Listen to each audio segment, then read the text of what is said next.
Hello everyone, and peace of Christ to all of you. Please invite your friends, and time to do some shish kebab. Muslims always they try to prove us wrong, and the glory to the Lord. Each time they do so, they help us to expose Muhammad and his God. And today there's no different. Muslims make videos, they do their best, and I don't blame them. This is their best, and the reason their best is funny and stupid because they are following a stupid God. And today is no different example. A Mohammedan, he posed for us in the previous video I made yesterday the following comment. Check on this. This is the name of the person. For sure his name is not a check. I think his name is Jibril. Before after tax. Check on this. Okay. Let us expand what he is posting. I'm not sure if the text is clear for you. Is it clear? I hope so. Make argument with this. The Abrahamic religion are three. It's really stupid to say Abrahamic religion are three. If Abrahamic is a religion by itself, how it is a three? Either you are Abrahamic or you are not. You cannot be other thing.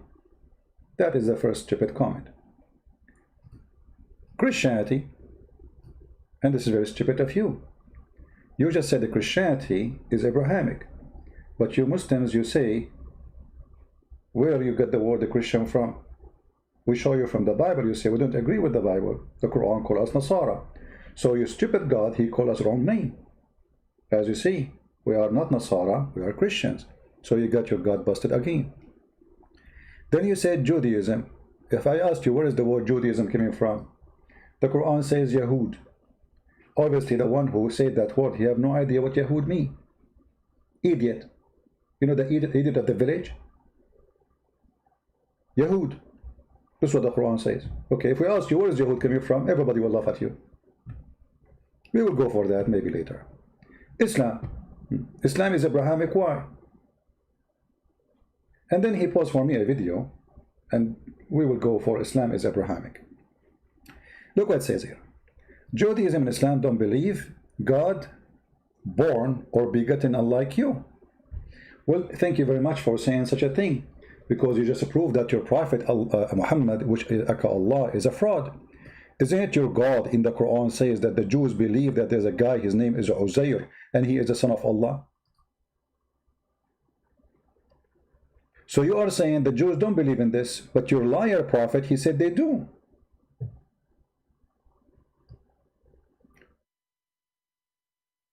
Now, which one we should believe in? The liar Muhammad or the liar Muslim who made a comment? You tell me.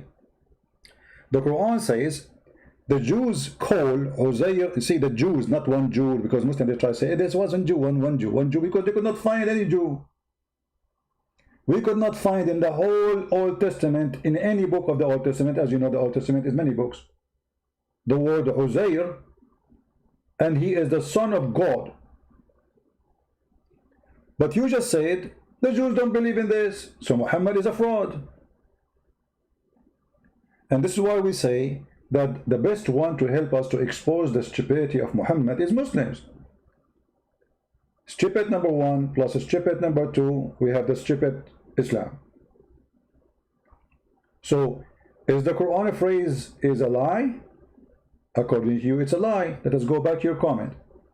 I'm sure we would love to delete it now, but I took a snapshot, by the way. a screenshot. So if you delete it, too late. I will put the screenshot.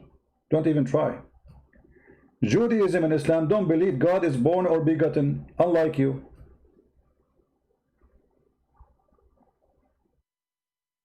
So your God, he lied, because he said the Jews believe that God have a son. We continue. Judaism and Islam don't draw image idols from God or prophets unlike you. You know, in China they say he left as a donkey, he never came back as a mule, as a horse. That is your case. Each time I debate a Muslim, I discover one thing. They have no idea. You know, they have no idea is connected to Muhammad when his wife Aisha, she was cheating on him, and he have no idea. Muhammad was receiving Quran from Shaitan, and he have no idea. Muhammad was reciting satanic verses, and he have no idea. Muhammad, he was not having sex with his wives, but yet he think he have sex with his wife, and he have no idea. I mean, this guy, he have no idea. So why you expect the Muslim to be better? Here we go. Judaism and Islam do not draw idol images. First of all, you are a black stone kisser. You have a real idol. Secondly, you idiot. Isn't it this is your Quran?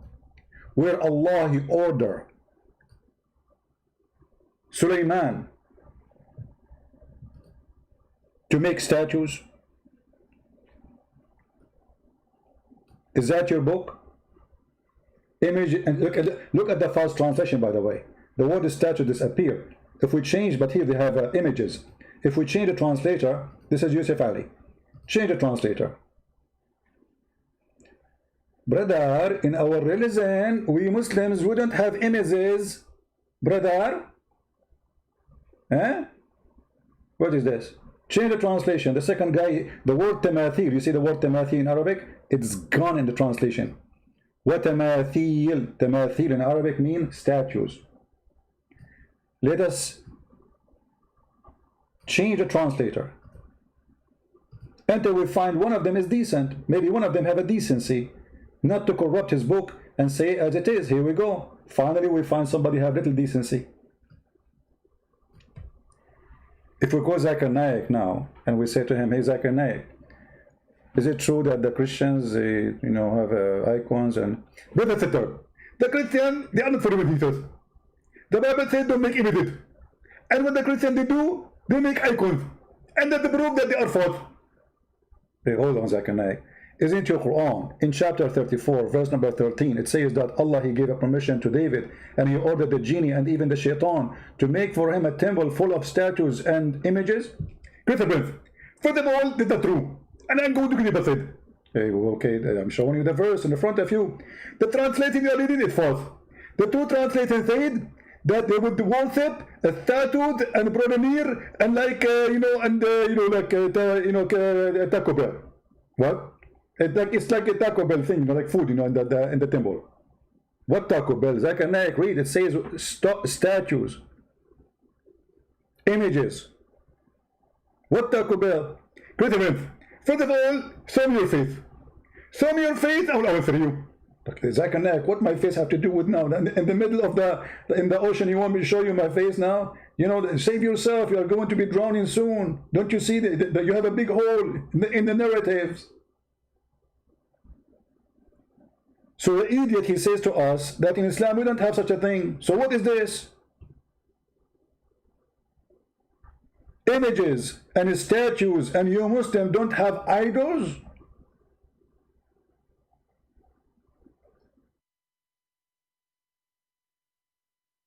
When I say stupidity is amazing, I mean it. So this guy, he was so excited, he posted his comment, and now he will be biting his fingers. And by the way, don't bite them, lick them. The Hadith says, if you eat my friend, don't wipe your fingers or wash them, lick them, or let somebody lick them for you.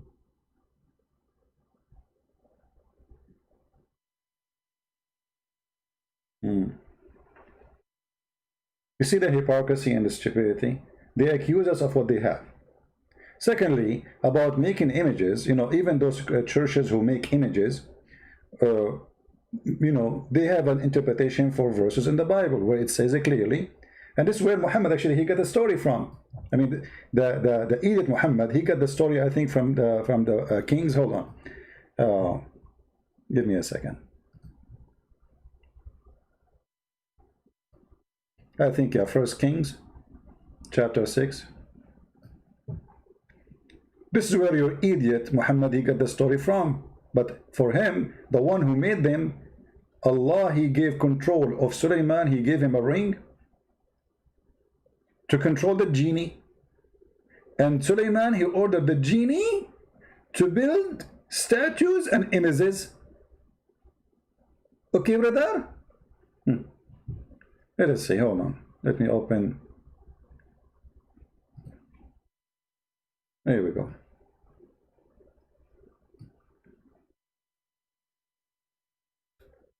Let us go.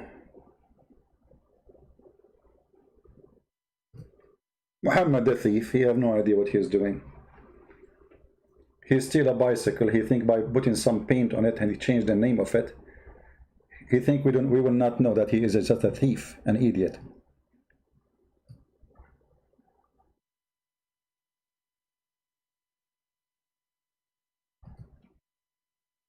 First Kings 6. And it came to pass in the 480th year, after the children of Israel were come out of the land of Egypt, in the 4th year of Solomon's reign over Israel, in the month Ziph, which is the 2nd month, that he began to build the house of the Lord.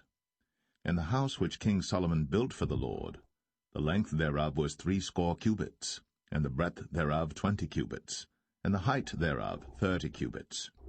And the porch before the temple of the house 20 cubits was the length thereof, according to the breadth of the house, and 10 cubits was the breadth thereof before the house. And for the house he made windows of narrow lights.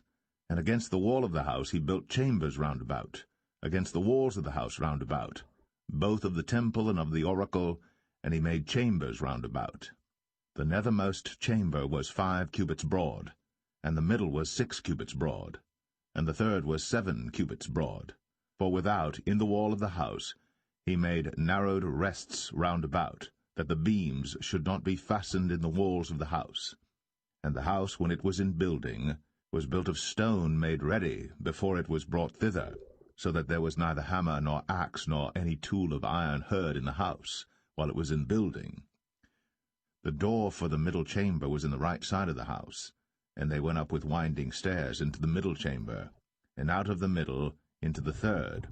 So he built the house, and finished it, and covered the house with beams and boards of cedar.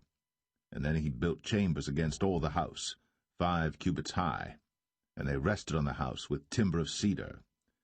And the word of the Lord came to Solomon, saying, Concerning this house, which thou art in building, if thou wilt walk in my statutes, and execute my judgments, and keep all my commandments to walk in them, then will I perform my word with thee, which I spake unto David thy father, and I will dwell among the children of Israel, and will not forsake my people Israel. So Solomon built the house, and finished it. And he built the walls of the house within with boards of cedar, both the floor of the house and the walls of the ceiling. And he covered them on the inside with wood, and covered the floor of the house with planks of fir. And he built 20 cubits on the sides of the house, both the floor and the walls with boards of cedar, even built them for it within, even for the oracle, even for the most holy place. And the house, that is, the temple before it, was 40 cubits long. And the cedar of the house within was carved with knobs and open flowers. All was cedar. There was no stone seen. And the oracle he prepared in the house within, to set there the ark of the covenant of the Lord. And the oracle in the forepart was 20 cubits in length, and 20 cubits in breadth, and 20 cubits in the height thereof. And he overlaid it with pure gold, and so covered the altar which was of cedar. So Solomon overlaid the house within with pure gold, and he made a partition by the chains of gold before the oracle, and he overlaid it with gold. And the whole house he overlaid with gold until he had finished all the house. Also the whole altar that was by the oracle he overlaid with gold. And within the oracle he made 2 cherubims of olive tree, each 10 cubits high. And 5 cubits was the one wing of the cherub, and 5 cubits the other wing of the cherub, from the uttermost part of the one wing unto the uttermost part of the other. All right. So, guys, did we see? Did you see? The Muslims, because they are a bunch of ignorant about their religion and about what we believe too, about our book and their book, they come to us with an argument which is destroying Muhammad. Because the Muslims always they claim that anyone have an image, any kind of image is an idol worshipper. But this is Quran. And Sulaiman is obeying the order of God. So in one hand they say that the one who have images, he should not do that. He's committing a great sin against God. In the other hand, we see the Quran saying that God, he ordered Solomon to build the temple in such a way. And he made for him all the genies subdued to him, and they built for him. This is how we see always the ignorance speak for itself. And that's why they don't dare to debate us, because whatever they say, we will spank them. As simple as that. They don't dare. It's a stupid cult. They forgot that everything they have in their book is a theft. And because of that, it's very easy to destroy your theft.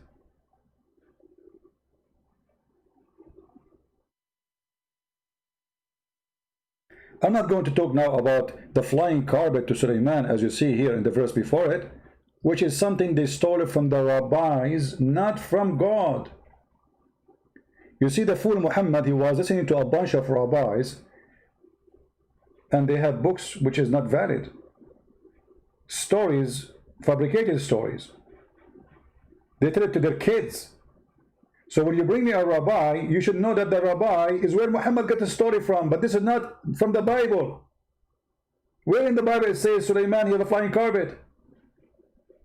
Where in the Bible it says Sulaiman, he heard an ant speaking to the other ants? Those are the stories, are not exist in the Bible. Those are the stories of the rabbis. And the stupid Muhammad, he took it, he put it there. I will show you an example of Muhammad the thief.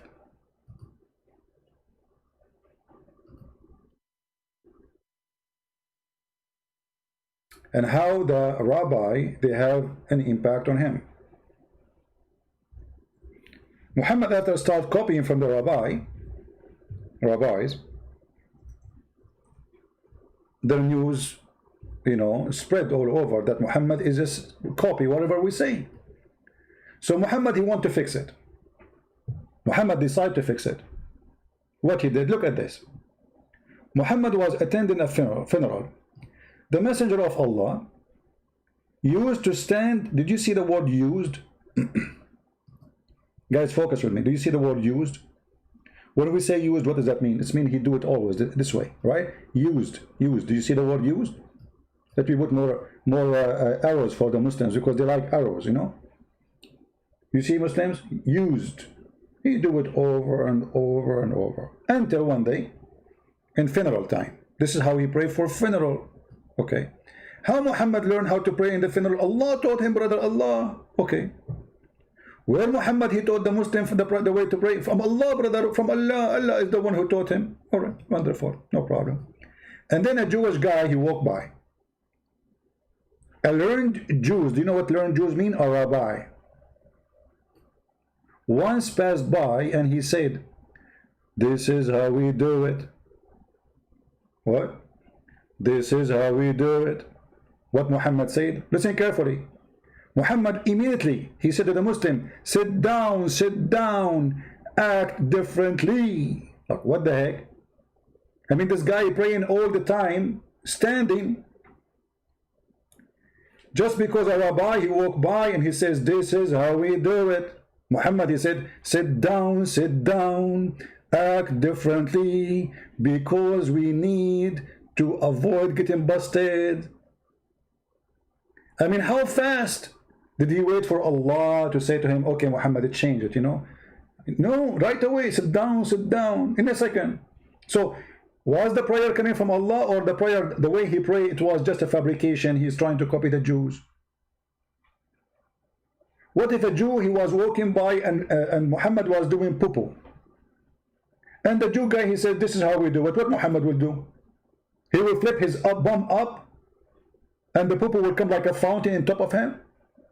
Just because he said, this is how we do it, he changed everything. Even the prayers, the Muslims agree that the one who told Muhammad to pray 5 times, it was by the help of Moses. Allah, he ordered Muhammad 50 times. Moshe, he met Muhammad when he was coming from heaven, and Moshe, he said to him, Habibi Muhammad, tell me what happened, Habibi. Muhammad, he said to him, I would sit with Allah, and he told me to pray 50 times. Moshe, the Jew, is smart. He said to him, Habibi Muhammad, are you stupid, Muhammad? 50 times, Muhammad. You won't have even time to go to the bathroom, Muhammad. Muhammad, go back to Allah, Muhammad, and ask him for discount. The Jewish people are very good in business. Discount right away. I mean, we're talking about God. If you don't believe me, I can show you that the Hadith. It's a very authentic.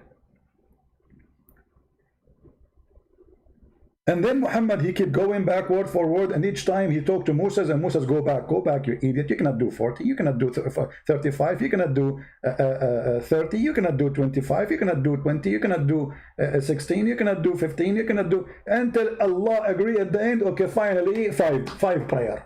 So even that was by the Jews.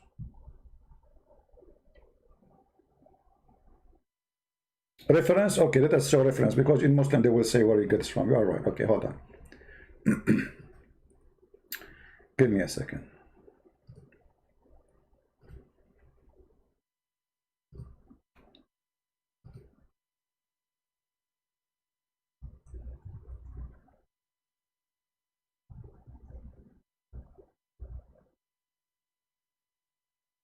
Here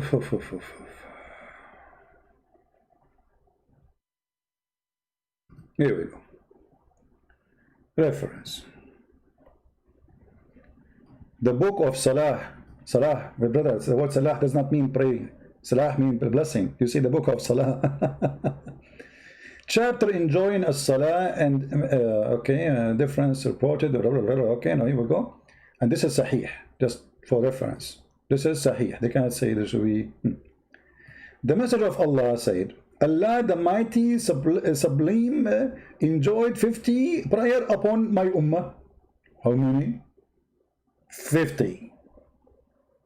And I came back with it until I passed by Moses, peace be upon him, who said, what has your Lord enjoyed upon your ummah? Even Moses, he speaks Arabic, by the way. He say ummah. I mean, come on.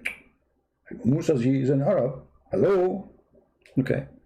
I said, he has enjoyed 50 prayer on them. Musa said to me, go back to your Lord, the Mighty and the Supreme, for your ummah will not be able to do that.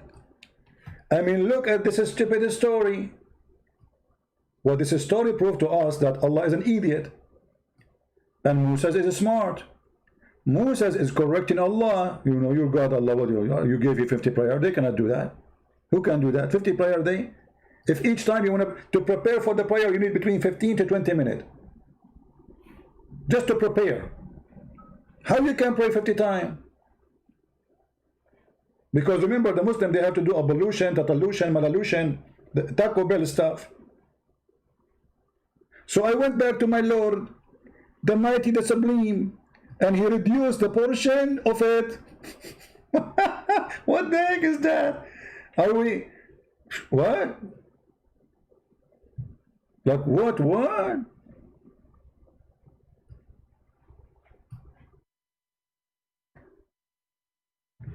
Then, brother, I came back to Moses. Look, he's going back to Moses because he need to get permission from the Jews. You see, you need to understand that Muhammad here trying to get the approval of the Jews, the rabbi. You see the story here, there's behind the story. It might look funny for you, stupid for you, we agree. But Muhammad have a target. He mentioned this story to tell them that I am approved by Moshe. Yes, brother. And I saw Moshe. And the Jews now, they will say, oh, Moshe, okay. Huh? So we have to agree with you. So Moshe said to him again, go back to your God, you idiot. Your ummah, they are not able to do that. So to make the story short, Muhammad, he go backward, forward, backward, forward, backward, forward, from 50 to 5.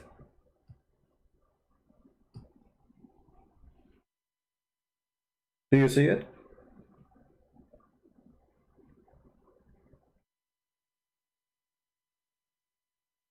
Pick up your Skype. Are you a Muslim, Mr. One? The one who's saying his name is One. Are you a Muslim? If you are a Muslim, I will. I am not in my Skype yet.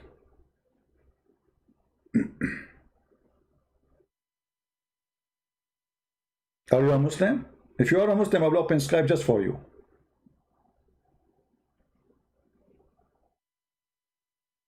Are you a Muslim?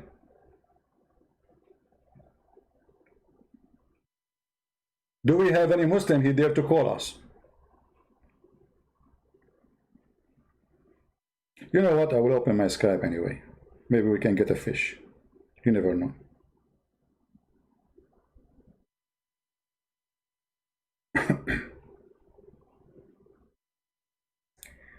Please, brothers and sisters, if you are praying like the Jews, please sit down, act differently.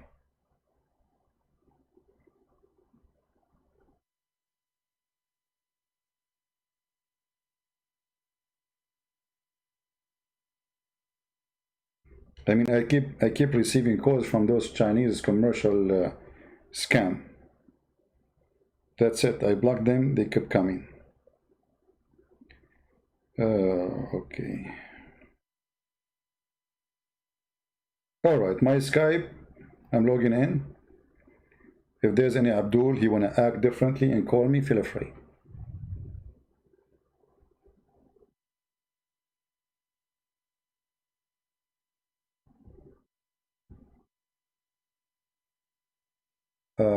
You did not say anything about the topic of video.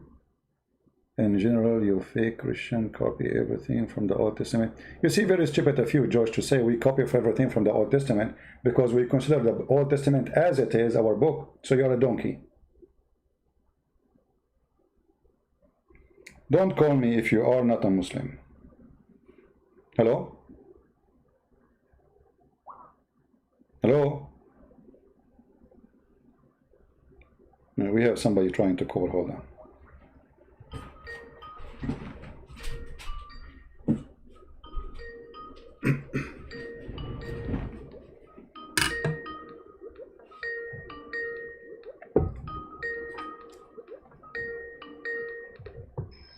Hello?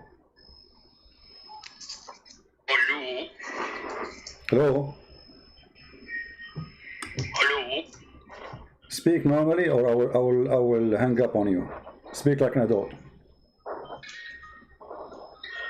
I want to ask, why are you not debating Zakir Naik? Okay. It is a block. Anyone will act stupid, we will block you. All right.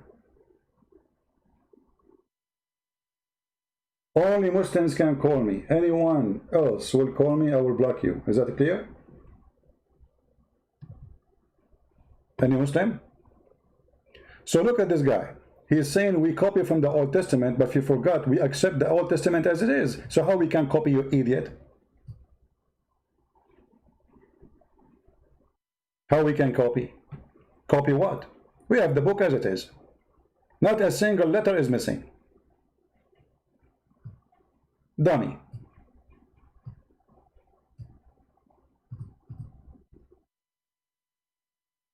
Do we have any Muslim?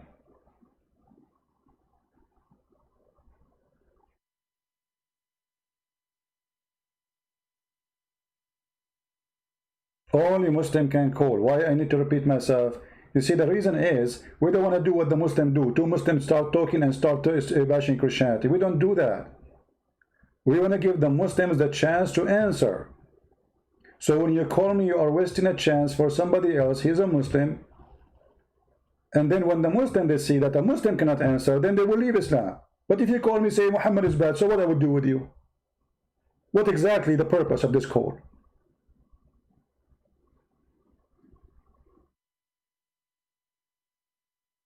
All right, let us go back to the topic then, as long as we don't have any Abdul. Somebody is calling. I think the same guy maybe. Hello?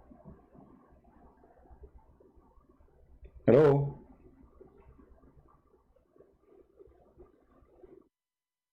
Hello? Okay, let me block you. Blocking time.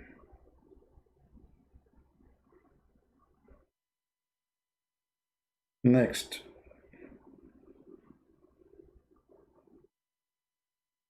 All right. Kids. We adult.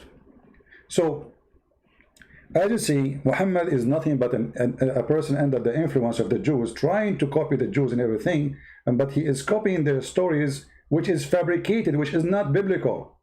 You know, many people, they think because somebody is a rabbi, that means he knew what he's talking about. My friend, the Jews, they have books which is disgusting, have nothing to do with the Bible.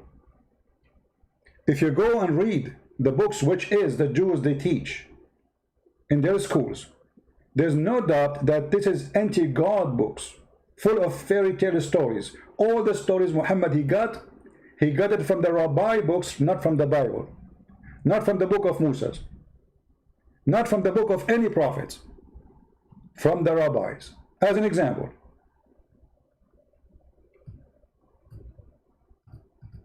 all of us, we heard Muslims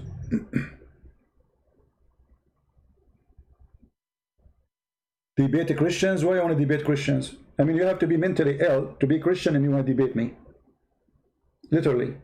If you are really a Christian, if you are Jehovah's Witnesses, no problem, we can make a program just for you to spank you alone. Jehovah's Witnesses, Mormon, potato, tomato, all is welcome too. But our topic is Islam. Now, if you remember,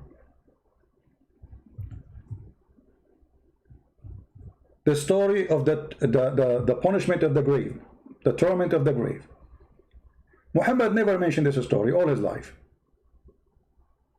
Until one day, a Jewish woman, she came to Aisha, and she said to her, I seek refuge from the punishment of the grave.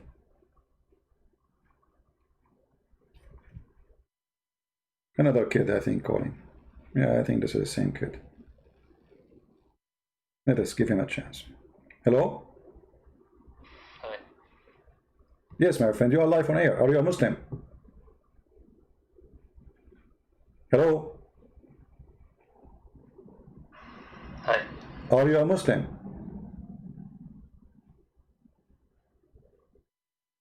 Okay, Mr. Hi. Mr. Hi. Block. Next. Hi. What is missing to say hi, Hitler? Hi. Alright. So we find the story of the punishment of the grave, a great example of Muhammad the thief copying from the Jews everything he have. And he did not even copy the good stories from the Jews. He copied fairy tale stories from the Jews. Let us find the Hadith, which is very authentic, and put it for you on the screen.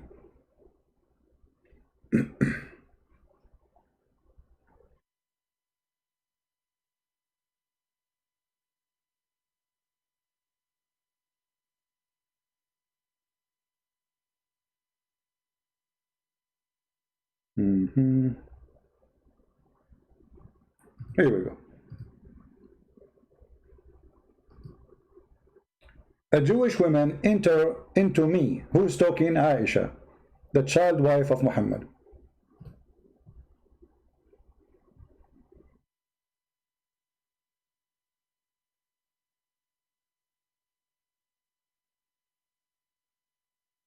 Somebody, he's a Muslim, he is saying this to me.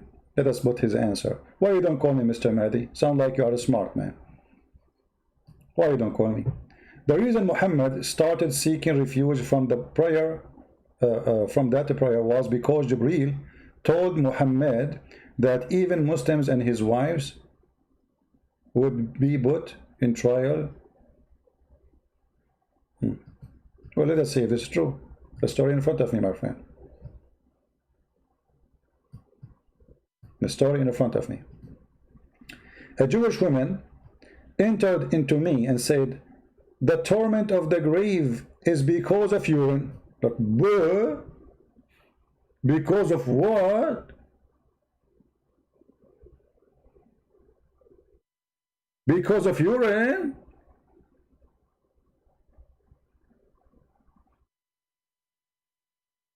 Ta-da-dun, ta-da-dun. Ta-da-dun, ta-da-dun. Christian Prince, I know the topic. And then talk about it because I'm eating. So what if you are eating? Don't you drink camel urine in the side of it? I mean, isn't this your favorite drink? beside the food. So what the problem? You drink it. Now it's disgusting. You eating, not eating, you have to answer me. How in the world that Allah will punish us because of urine? Get a breath. You're stupid. When the urine touches you, Allah get upset. Okay, what is the connection between urine touching my feet and Allah? Because you get dirty. And if you get dirty, Allah don't like you. But my friend, the urine is inside you anyway, which means you are dirty anyway. Isn't the urine coming from inside you? What is the difference if it's touch you outside or touching you on inside? All of you inside, Zakir Naik, full of urine. Open your mouth. Open your mouth. Zakir, open your mouth. Zakir, open your... He will not open his mouth. See? I mean, look at this stupid thing. But isn't it the urine coming from inside you? So why Allah will torture you for having the urine touch your... this is what he learned from the Jews. He will torture you. It's not like saying, wash it, be clean. No, no, no. He will torture you. Where? In the grave. Where? In the grave. You are dead now and I will be tortured. I'm scared. I'm really scared. I am dead and I will be tortured. And by the way, as long as you mentioned to me the story that the Muslims don't have pictures, isn't it the same story? It says that the three angels will come to you and they'll ask you first question, who's your God? You say Allah. You are dead now in the grave, and then they will show you a picture of Prophet Muhammad. How you Muslim you say we don't have images? Even the angels of Allah, they come to you with images and they ask you, who is this guy? If you say this is Zakir Naik, they will hit you with the hammer. If you say this Prophet Muhammad, you are safe. Let us continue. So a Jewish woman entered into me, and said the torment of the grave is because of urine. I said, Aisha, look, Aisha is smart. I said, you are lying. What? You are lying. Aisha, she might be young, yes, but she is not stupid. I mean, this is stupid. This is literally stupid. And she said to her, no, the Jewish one, she said, no, no, it's true, it's true, it's true, it's true. It's true.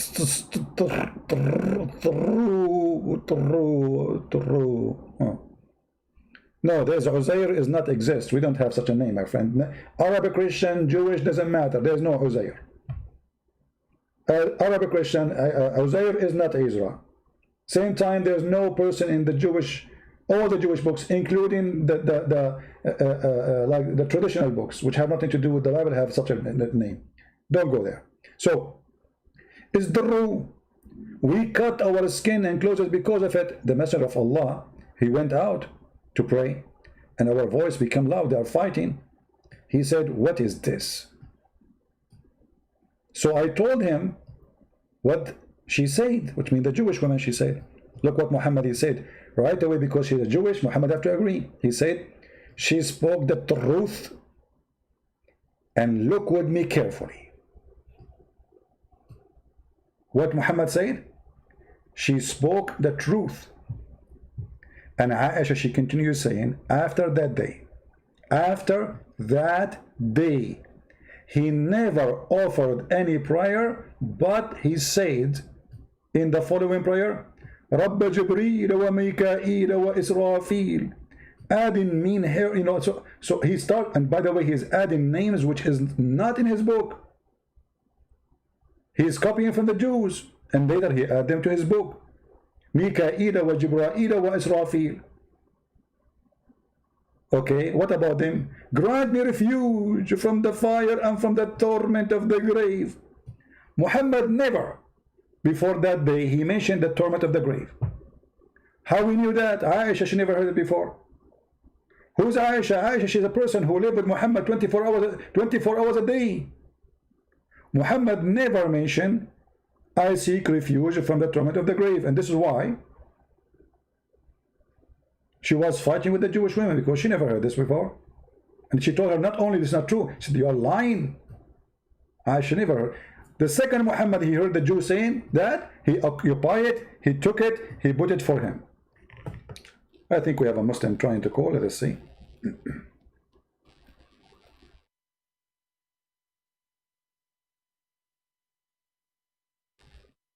Hello? Hello? Hang up. Let me call him back. Yeah.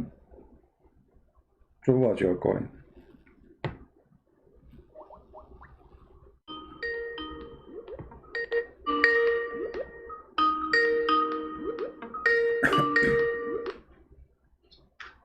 Hello? Hello? Yes, my friend, you are live on air. What do you like to say to us about the topic? You are a Muslim? Yes, I am, alhamdulillah. All right, what do you want to say to us? Go ahead. Yeah. First of all, you are more than welcome. And first of all, you have a question for me. What about what you are saying? So you have a question right away for me? You don't have an answer? I have a question for you. Can you tell me what the situation in the grave is in the Christian theology? You will be dead. Sorry? What the situation in the grave, guys, is you will be dead. You will turn into. You will turn. I'm speaking about the Christian. Yes, in the Christian belief, we will be dead, and we will return to be a sand, the same as we created from dust to dust. So this is what you will be. You will be dead. Yeah, sure. Can you explain to me why the Old Testament prophets are in Abraham's bosom, which is actually in Sheol? Can you explain that? Well, you are jumping from topic to topic now. What do you want?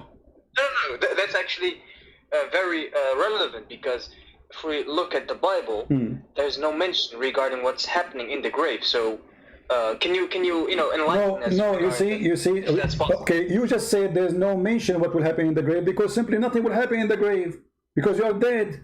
Secondly, why you are trying to avoid the question? Did your prophet he learn that? Did your prophet? Okay, hold on. No. Hold on.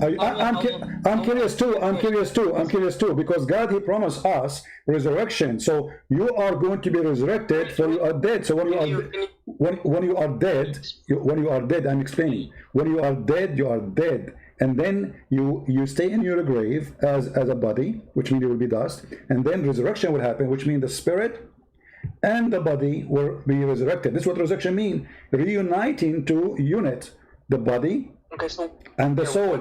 Let me answer. What happened? That happened. We wait until judgment day. Isn't it your prophet? He says, "I will be the first one to be resurrected." So, if you are dead, are you in the grave? Are you in the grave? Are you dead or alive? I'm curious. I'm curious too. There's no mention what's happening. Yes, because nothing will happen. Because nothing will happen. How many times? How many times? Explain to me why the Old Testament prophets are in Abraham's bosom, which is in Sheol, and Sheol is the Hades. Can you tell me about that? I don't understand what you are saying. Can you quote for me? Can you quote for me the verse you are talking about so we can see what we are talking about? What the verse you are talking about and what it's saying? I'm speaking about Abraham's bosom. Doesn't matter. Can you tell me what you are quoting? If you want to say it, if you come to me, I show you a hadith, I show you a verse, I show you Quran, I show you from your books. If you want to have something for me, show it to me. There's anywhere in the Bible speaking about the punishment of the grave. If you can show me that, you are my hero. Go ahead. I'm speaking about Abraham's bosom. Doesn't matter. This is a question. This is the question. I'm speaking about Abraham's bosom. My friend, don't fool yourself. I'm asking you a challenge. Can you find me one phrase in the Bible speaking about people will be tortured in the grave? Can you show me that? Okay, let me find it. Until you find it, why your prophet he never mentioned the grave prayer until the Jewish woman she came?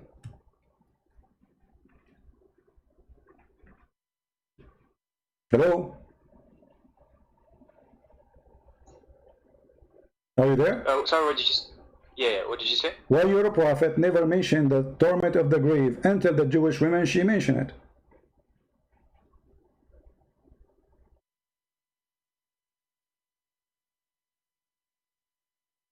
You're speaking about the Hadith, right, which is on your screen, right? Yeah, it's Sahih Hadith, isn't it?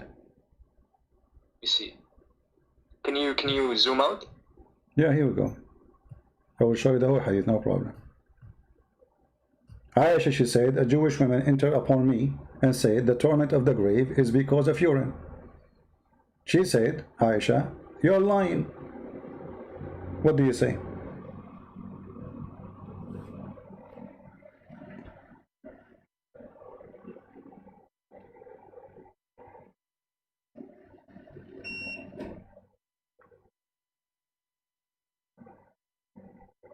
What happened? Let me Can someone send the link of that specific hadith? My friend, what link? Okay, I will post the link for you, no problem. I will post the link in the chat. But just be sure, please, mute YouTube. Yeah, it's Hassan. Okay, so it's not Sahih. It's Hassan. It's okay. Is it? Okay, what Hassan means? What has translate the word Hassan for me. Translate the word Hassan for me. Hassan means that it has an authentic thing, but it is not. It's not very strong, you know. Guys, it's authentic thing. It's authentic thing. It's authentic thing. So is it authentic or not? It's not the strong authentic. So that's what Hassan means. So what does that mean? Are you saying this hadith is a fraud? No, I'm not saying that. So what? So why you? Wait. You're the expert, right?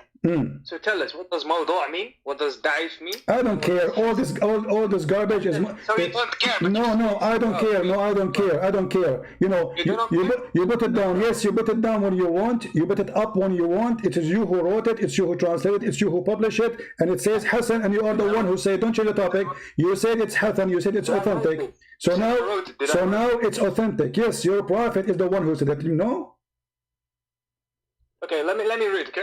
Jewish woman entered unto me and said, the torment of the grave is because of urine. I said, you're lying. She said, no, it's true. We cut our skin and clothes because of it. The Messenger of Allah, sallallahu alayhi wasallam, went out to pray and our voices became loud. He said, what is this? So I told him what she had said.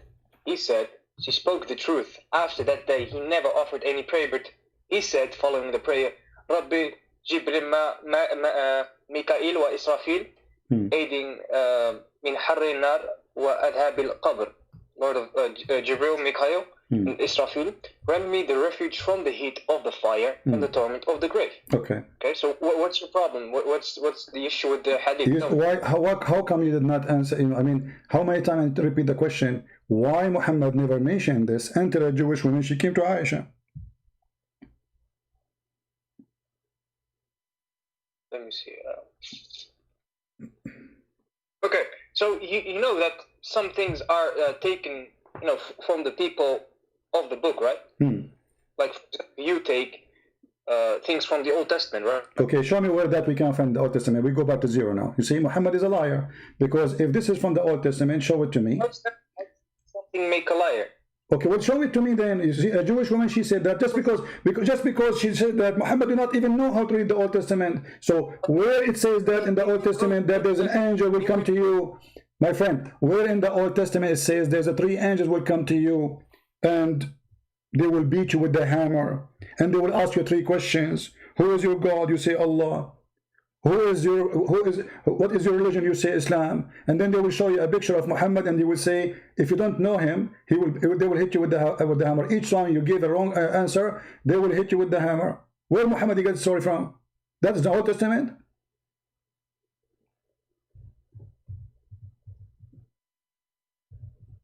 Where did he get the story from? Because he's a prophet of God. But the prophet of God, as you see, the prophet of God, my friend, the prophet of God, the prophet... You're funny because you're saying you get the three questions. That's true. But he will not speak. Only your heart will speak.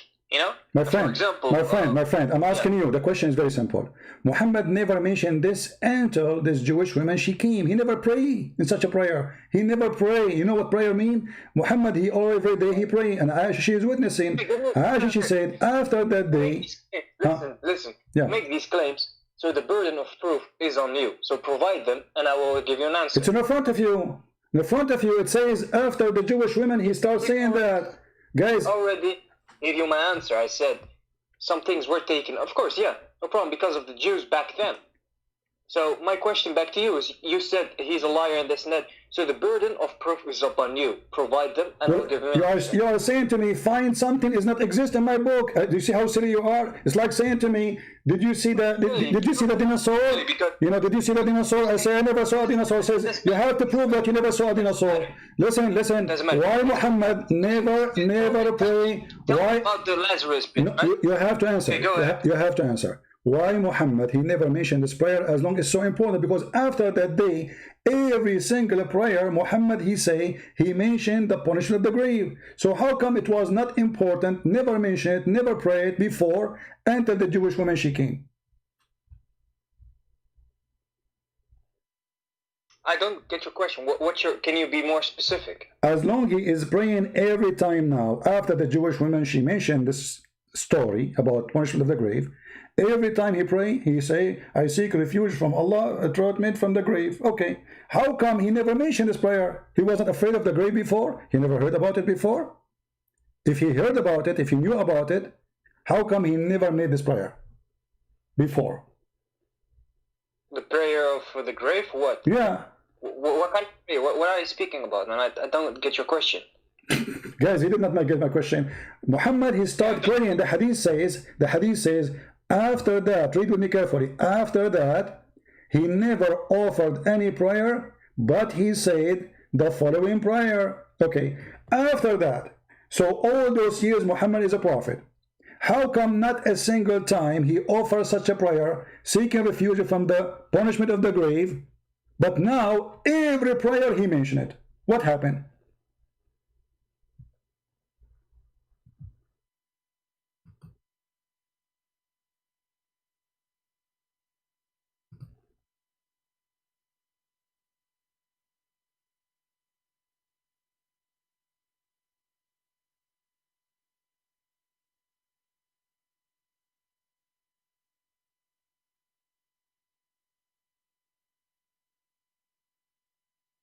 Are you there?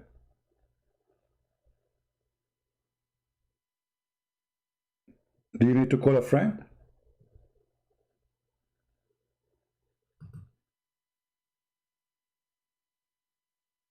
Isn't it obvious Muhammad is a fraud?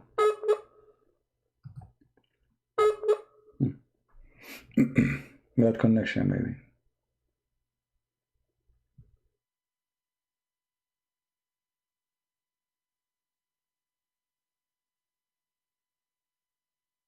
Are you there? It says reconnecting.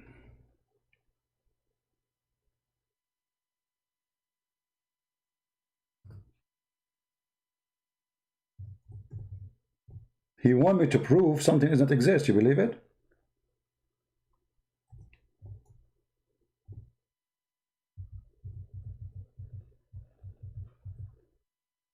Are you there?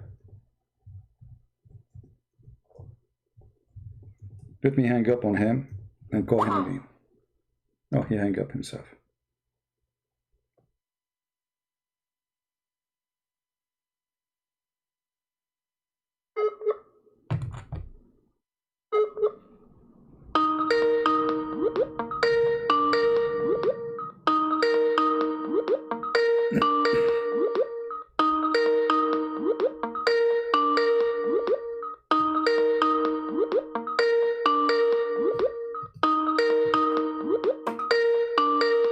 Do you think he will answer?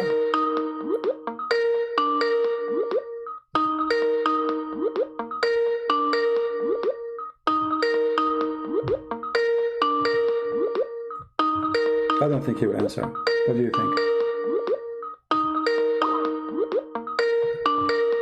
Now you see, he have a connection, obviously, and he's not going to answer. Very embarrassing. He's a prophet of God. He knew about it. He never mentioned it before. He never prayed before. Enter the Jewish woman, she came and she said that. That can't be true. A prophet of God or a fraud?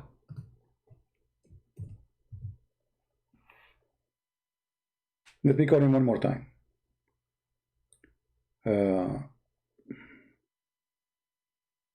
Please wait for your turn. We have to finish with the...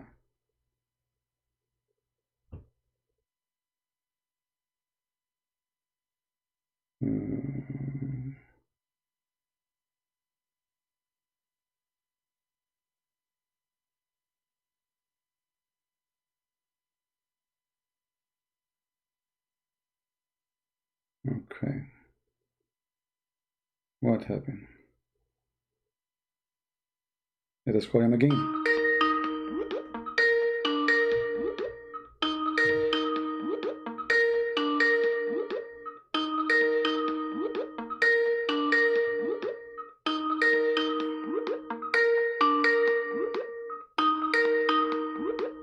He will not answer.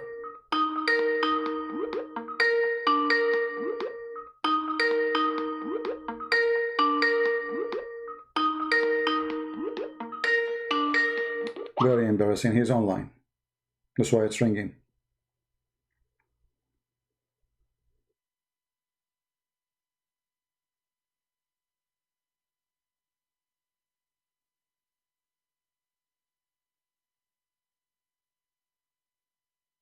Okay, we have a Muslim because he's saying to me, why you lie?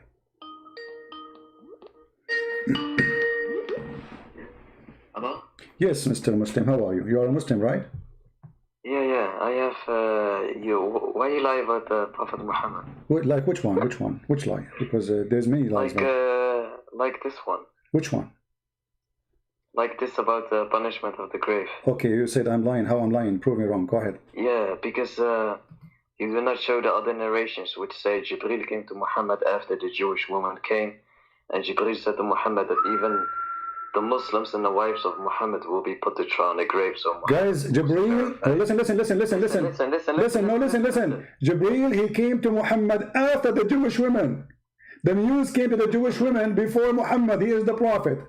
And Jibril, he came after the Jewish women. Okay, hold on. Listen. Everybody heard you saying that. Hold on. You just said. Everybody heard you. Let me finish. Okay, start from the beginning, please. This why. No. I want you to start from the beginning. Start from the beginning about I lie. Go ahead and repeat the same thing you said. This is why no Muslim scholar wants to debate you. You interrupt. So what? Interrupt? You can interrupt me too. It's a crossfire debate, my friend. I'm not hanging up on you. Yeah. So what? Okay, wait. Yeah. So what? So the full story is a Jewish woman came to Aisha and said Aisha would be put to trial in the grave. So Aisha said, "You're lying." So Muhammad entered, and the Jewish woman said, "You will be put to trial in the grave." And Muhammad said to her, "It is you who will be put to trial in the grave, not us." So later, a few days later, Jibril came to Muhammad and said, even the wives and Aisha and Muslims will be put to trial in the grave. He didn't know that, so he became scared. So a couple of days later, at Sunday, he went with the Muslims at a rite, and he ordered all the Muslims to start seeking refuge from their prayer. Okay. That's it. I like what you said. Did you say a few days after Jibril came to him? Yeah. Okay, guys, did he say, be my witness, few days after Jibril came to him? But look at the hadith, what it's saying. The hadith says, immediately Muhammad said, this is true. No, but this is not full narration. There's other narrations. No, this is for narration. Here we go. What do you want? You see that? What? Oh my God, why you lie? What do you mean you lie? It says in front of you that Aisha and the woman, they are fighting in the yard. Muhammad, he came out. He said to her right away, this is true. This is not a few days after. He heard their voices. He said, what's happening? Read it. Go ahead. No. I have the full hadith. The hadith says, another hadith says, Jibril came to Muhammad after... No problem. Wait. But this is mean that Muhammad is a fraud, because here he says he agreed with the Jewish woman right away. Wait. Okay, let me ask you. Maybe you can save your prophet. You can save your prophet here. Your friend, he said, wait. This hadith is Hassan. Is Hassan is good, or maybe it's a fraud? I know. It's Hassan means it's a fine hadith. It's a fine hadith. So is it accepted? Is it good? Yeah. Okay, as long as it's good. So what's the problem now? Because Muhammad said after Jibril came to him that he ordered the Muslims to start... Exactly. So which one of them is true? A few days after came, or right away Muhammad, he said the answer, this is true. Did he say right away this is true? Or a few days after? Both. How do you come both? How Muhammad, he say, if Jibril, he came to him few days after this incident happened, how Muhammad, he say right away this is true? How he confirm it? You just say that Jibril came to him a few days after to tell him the story. Yes, because Jibril informed him before that about the punishment of the grave. Okay, guys, this is the question. If Jibril informed him before, so why you say a few days after Jibril came to him and told him the story about the punishment of the grave? Secondly, if Jibril came before, okay, hold on. As long Jibril came before, why Muhammad never prayed this prayer before?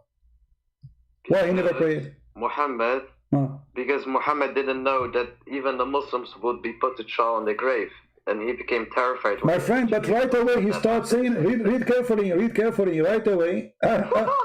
It's in front of you. I like your love, by the way. You're a joker. So the second you see the Muslim laughing this way, it means there's a lot of pain. It's okay, he's doing delivery. So did he say immediately? Aisha, she said, after that day, not a few days after that day, we never saw Muhammad praying except saying this. But in another hadith it says after Jibril came to him, he said after the day he never offered. Give me the hadith. Give me the hadith. Wait, I can't wait. Let me try to find. Copy the hadith in Arabic. Post a few words from it, not all of it, maybe because YouTube will not allow you. Post some of the few words in Arabic. Do you speak Arabic? Yes. Okay, wonderful. I'ma go search hadith. I'ma call you back. Why? Okay, okay. You can search it and keep talking to me. I don't want to lose you. Wait. You are priceless. You are a scholar, right? You are priceless. You are priceless. No, I'm not. Wait. I'm not a scholar. You are a scholar, right? I'm not a scholar. How I can be a scholar? I have to be illiterate, who do not know how to write, how to read. I have to read the word siraj, siraj. You know, I have to skip the word moon. As Mimi Hijab was reading the Quran, he corrupted the Quran. He took the whole word moon, and he said siraj, whatever. No, I am not a scholar. You are a scholar. No, but why do I need to show you hadith if you're a scholar and you know about? Well, no, I know. I will learn from you. You are the one who mentioned the hadith. I want the hadith from you. But you are a scholar. So what? Okay, wait. I'm gonna find hadith. I'm gonna call you back. Oh, okay. No, you don't call me back. No. You can talk. Talk to me. Enter your search. Use Google. Search. Prophet Google. Hello.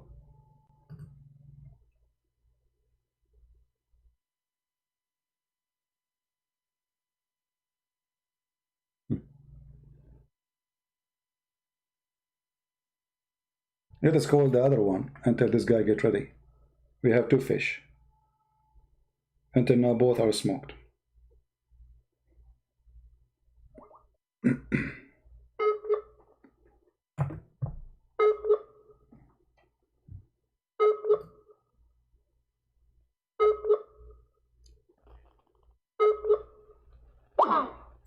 He's hanging up.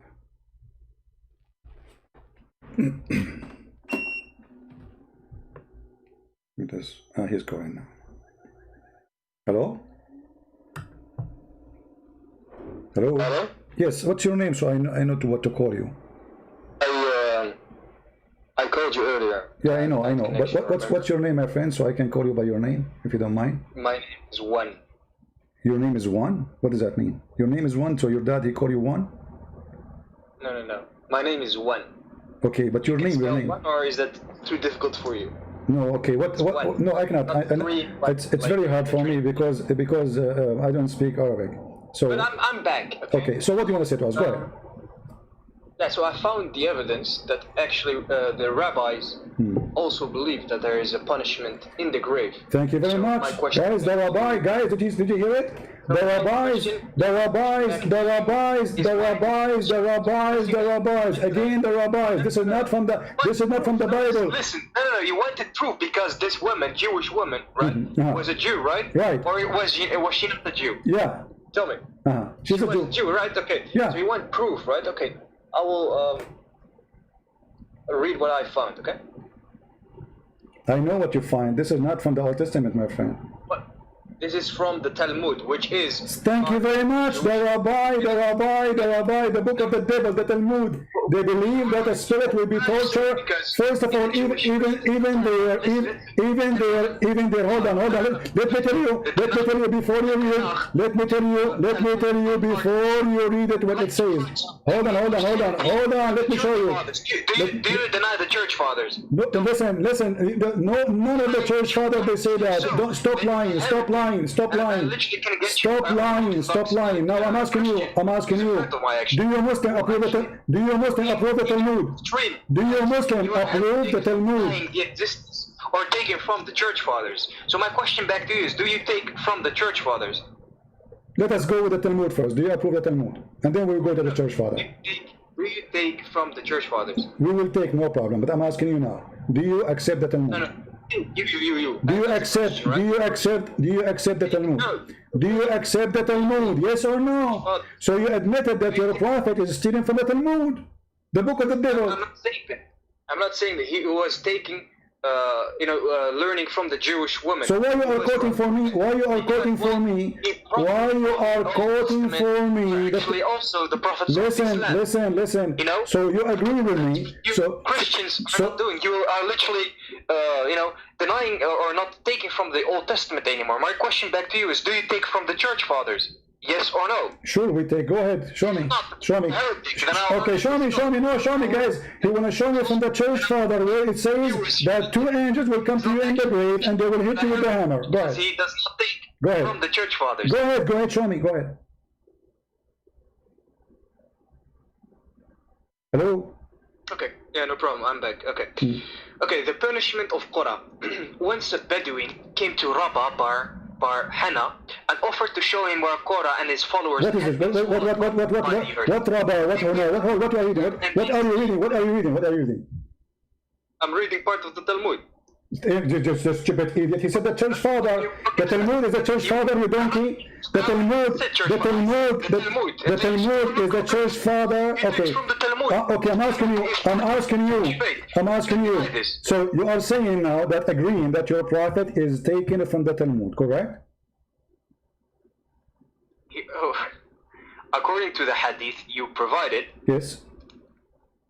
Tell me, what can you take from the Hadith? I'm asking you. Right? I'm taking from the Hadith that Muhammad, he learned that from the Jews. This is my point. Muhammad is a thief. He learned that from the Jews. But this is not approved. Even in Judaism, not every Jew agree with the Talmud. The Talmud is a book of rabbis. It's the same as, right now I can make a book. Anyone who is a rabbi, he write in it. So I'm asking you now. I'm asking you. Is the Talmud is a book of God in Islam? Again, I'm rephrasing. You told me get proof from Judaism, and here's proof. But you are proving my point. You are proving my point. My point was that Muhammad, he stole that from the rabbis, from the Jews. He is a thief and he is a stupid because he stole something stupid from them. Crazy, man. Like, seriously, that's why, listen, guys, the audience of this guy, that's why scholars do not want to debate this guy, because he's very rude and a big liar and a deceptive one. Okay, hold on. Why I'm rude? Why I'm rude and why I'm deceiving? Isn't it you who called me? Isn't it you who quote from me the Talmud? Isn't it you who quote the Talmud? Okay, I'm asking you. Do Muhammad approve the Talmud? Listen. Listen. You are a potato. You are going to hang up or whatever. Okay, then answer. Then answer. Yes. You believe 3 in 1. Then be a man. Don't change the topic. Don't change the topic, you coward. Which means you're part of the polytheists, yeah? Don't say that. Don't say that. Do you approve the Talmud? Do Muhammad approve the Talmud? Do Muhammad approve the Talmud? Every Jew. I'm asking you. Do Muhammad approve the Talmud? Do Muhammad approve the Talmud? Why you don't want to answer? Because no, he don't. So why he copy from the Talmud? Catholic.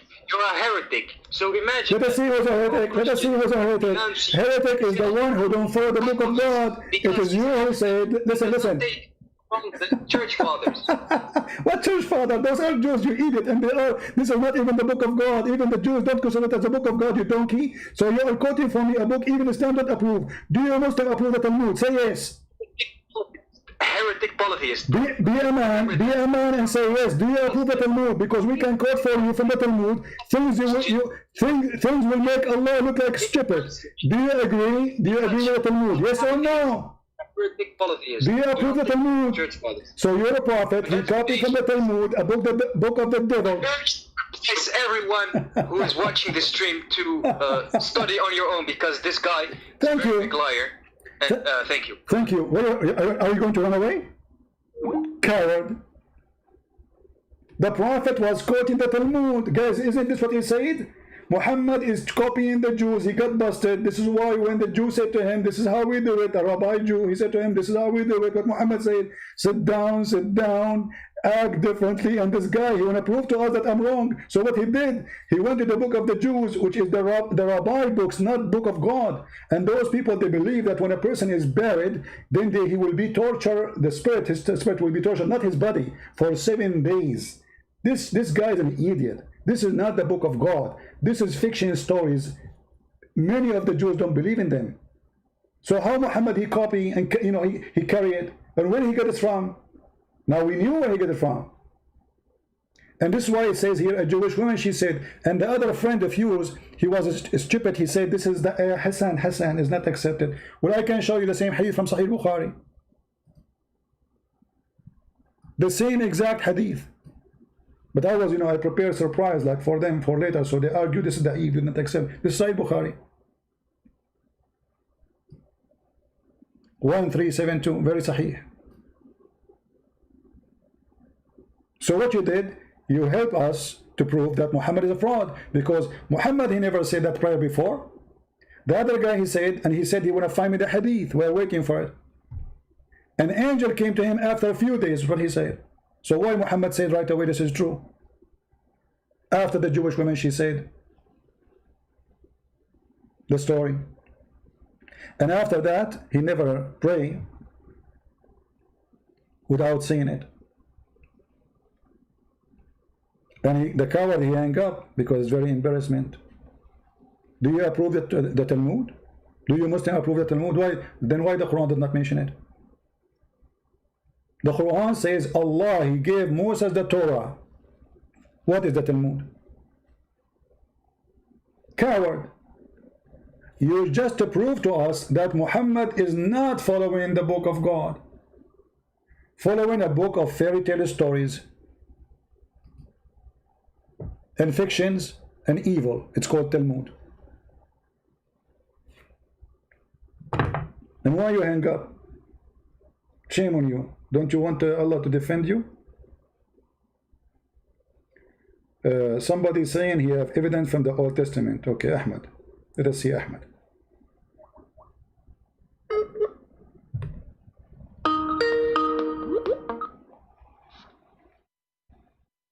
Yes, Mr. Ahmed, go ahead. My name's Duke Nukem. What? This is a recording? My name's Duke Nukem. Okay, get lost.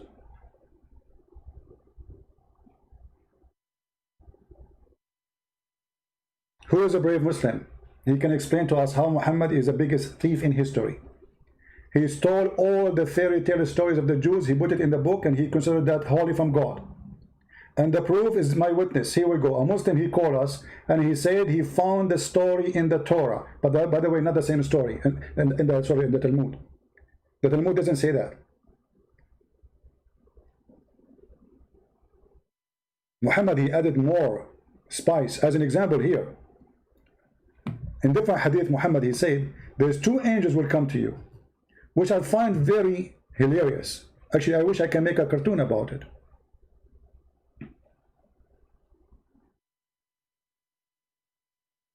Here we go.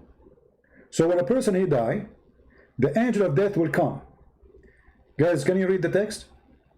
Actually, I challenge any Muslim to read this hadith for me and to tell me how in the world this became part of Islam.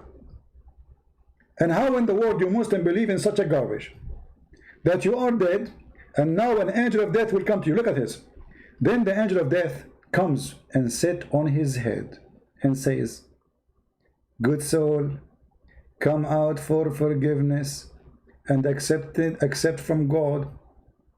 It then comes as a drop of a flows from the water skin, and he sighs it. Oh, the soul became water. Ooh. You will be steamed, my friend. Allah will steam you, and then your soul will become a water. And then he does so. So he don't leave in this hand and for an instant, okay? And then let us see where it come to him, the angels to question him. Now, hold on. Because this is the hilarious part of the story.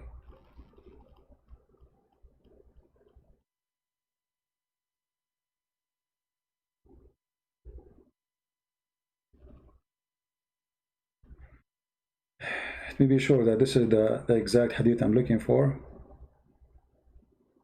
Here we go. Guys, read with me. If any one of you, please, know how to make cartoon, do me a favor and make a cartoon. I will post the hadith for you. Look at this. The angels will come to him. Two angels. You are dead. You are dead. Your soul will be restored to you in the grave, but you are dead. Two angels will come to him and make him sit. I will sit. They will sit, and they will say to him, "Who is your Lord?" He will reply, "Allah's, Allah's." Allah name became Allah's. What? The Muslims, what is that? Allah's, Allah's. I do not know. Like what? He don't know. And they will ask him the second question. What is your religion? He replies, Allah's, Allah's. I do not know. They ask, who is this man who was sent among you? He will reply, between Muhammad, they will show him a picture of Muhammad. He will say, Allah's, Allah's, I do not know. Then one carries from heaven, and he has lied, cries from heaven, and he has lied. The voice coming from heaven, that's Allah. He has lied. Okay. So spread out carpet from hell for him and open the gate. I mean, how the guy did lie? He said, I don't know, you idiot. How he did lie? Guys, does anyone here have a brain? The guy, you ask him 3 questions, he said, I don't know.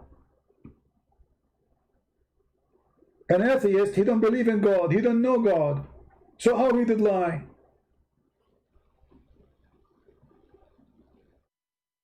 He never saw Muhammad, how he did lie?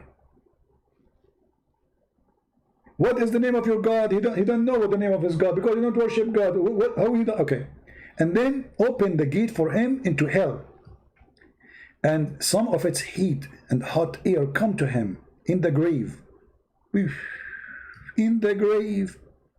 And made marrow for him, so that his ribs are pressed together. This is why Muhammad, he slept with Fatima bint Asad, the mother of Ali. And she was totally naked. And the excuse is not because she is so beautiful and he is a perverted man, but because he want to make the pressure of the grave less on her. So if Muhammad sleep with a woman, the grave will not press her. She became a believer now after death. And the man with an ugly face, ugly garment, and offensive odor come to him. Offensive odor. He ate garlic.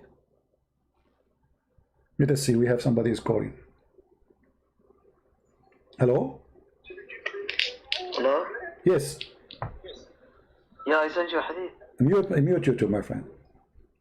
Pause the hadith in the chat, not in Skype, if you don't mind. But I sent a reference of Sahih Muslim. Okay, Sahih Muslim. It says Sahih Muslim 584. Hold on, give me a second. Yeah. Sahih Muslim, because those numbers, by the way, they are not accurate to the Arabic. Sahih Muslim 584. Okay, let's see. So all the same hadith are the same hadith, like the numbers you are giving me. This is one hadith, right? Yeah. Okay, I will put it for you in the screen, and I want you to read it for us. Is that okay? Let me see. Yeah, let me wait for you. Give me a second. And now you cannot deny the hadith, right? Because this is your choice. You went to look for it and etc. Okay, here we go. This is the hadith you mentioned to me. Let us see. Sahih Muslim. Okay, for some reason. The punishment of the grave is also in Quran. Hold on. I'm just trying to put the hadith you quote for me. Let me put it for you on the screen. Give me a second.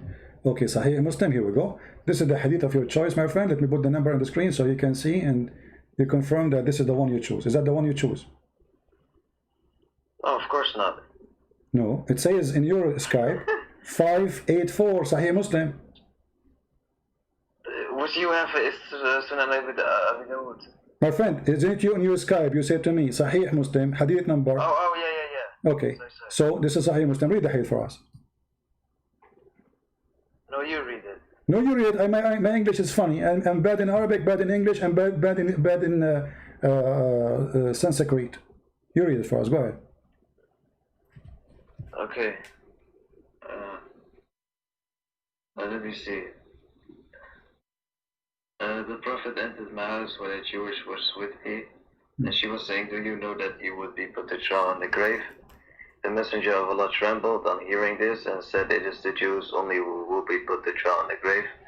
Aisha said, "We passed some nights, and then the Messenger of Allah said, 'Do you know that it has been revealed to me you would be put to trial in the grave?'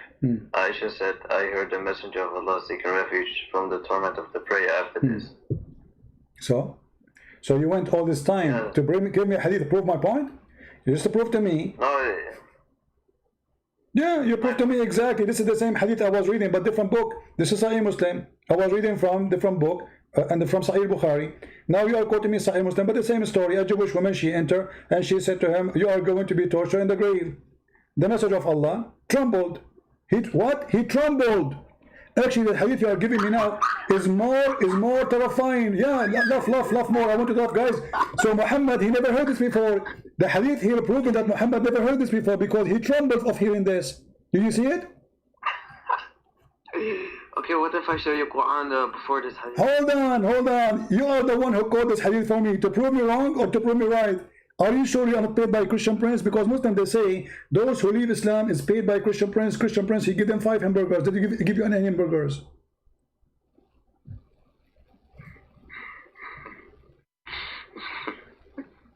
Did I give you any hamburgers? Be honest with me.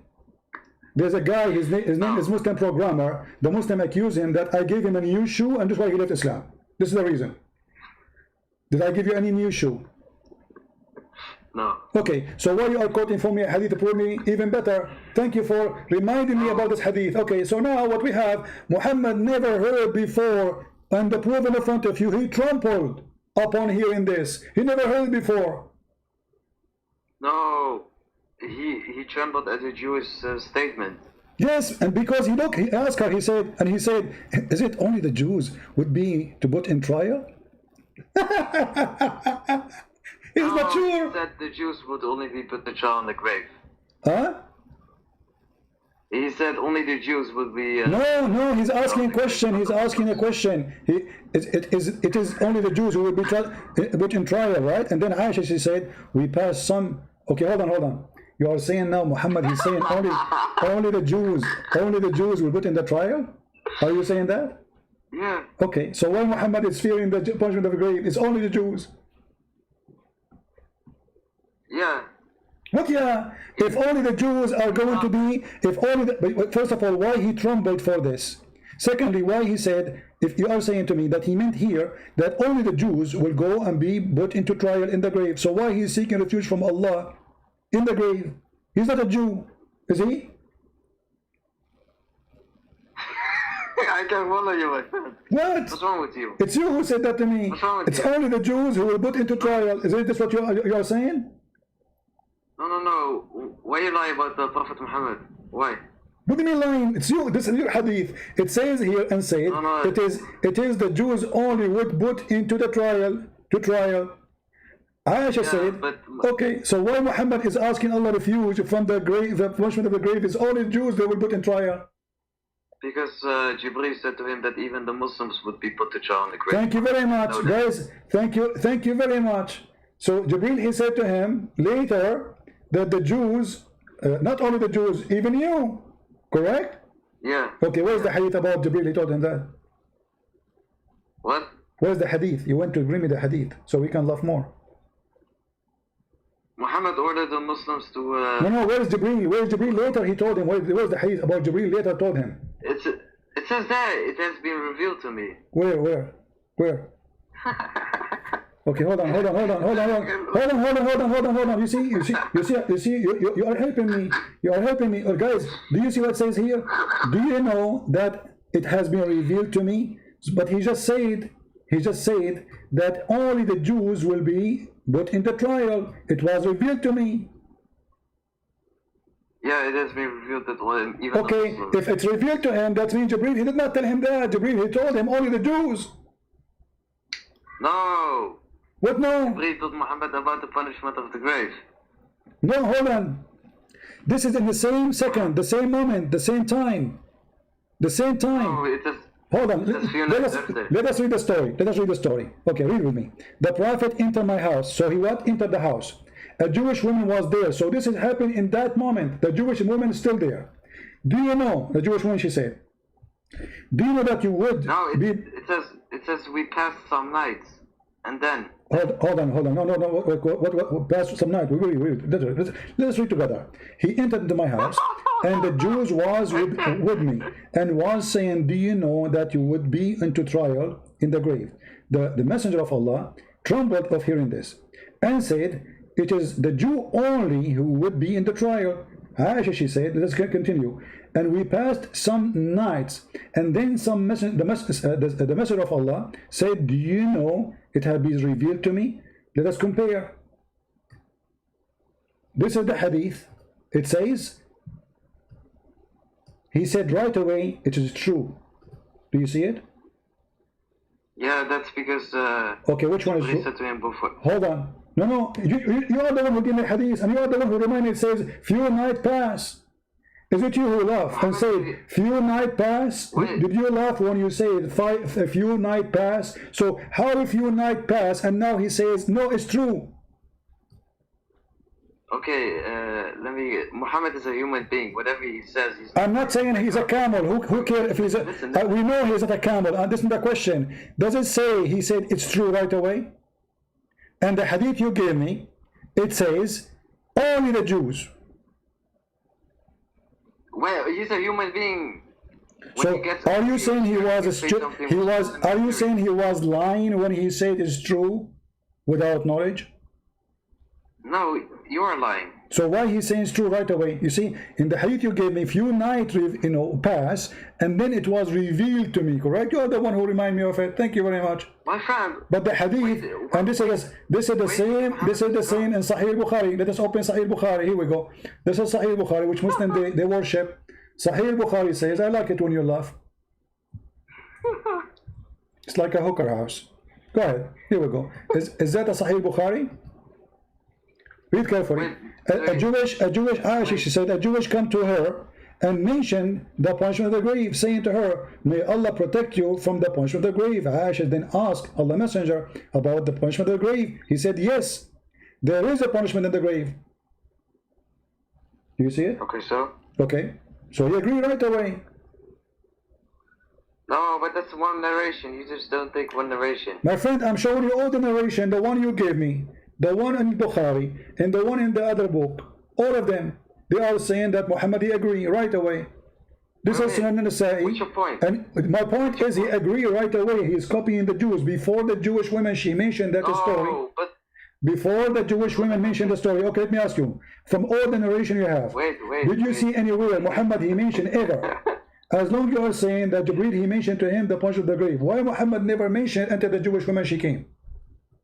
Okay, what if I show you from Quran before? No problem. Show me from Quran before. As in Quran saying that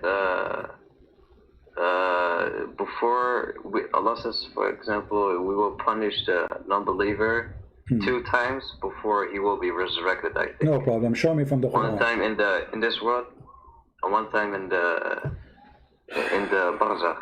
My friend, you just brought a big problem now to your God. Go ahead. Why? Yeah. But because you know because in the Quran it says that Allah will make you blind in the judgment day, not in the grave. What the hell does this have to do with this? Well, this is what the Quran is saying. Allah will start torturing you after the resurrection, Yawm al-Hashr, not when you are in the grave. Chapter 20, No, verse number 24. Okay, show me from the Quran. Show me from the Quran. Show me from the Quran. Here we go. Is that Quran? Chapter 20, verse 124.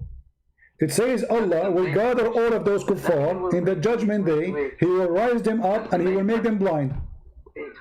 Wait. That's the main punishment. That's hellfire. No, this is before hellfire. This is in the day of resurrection. This is not hellfire yet.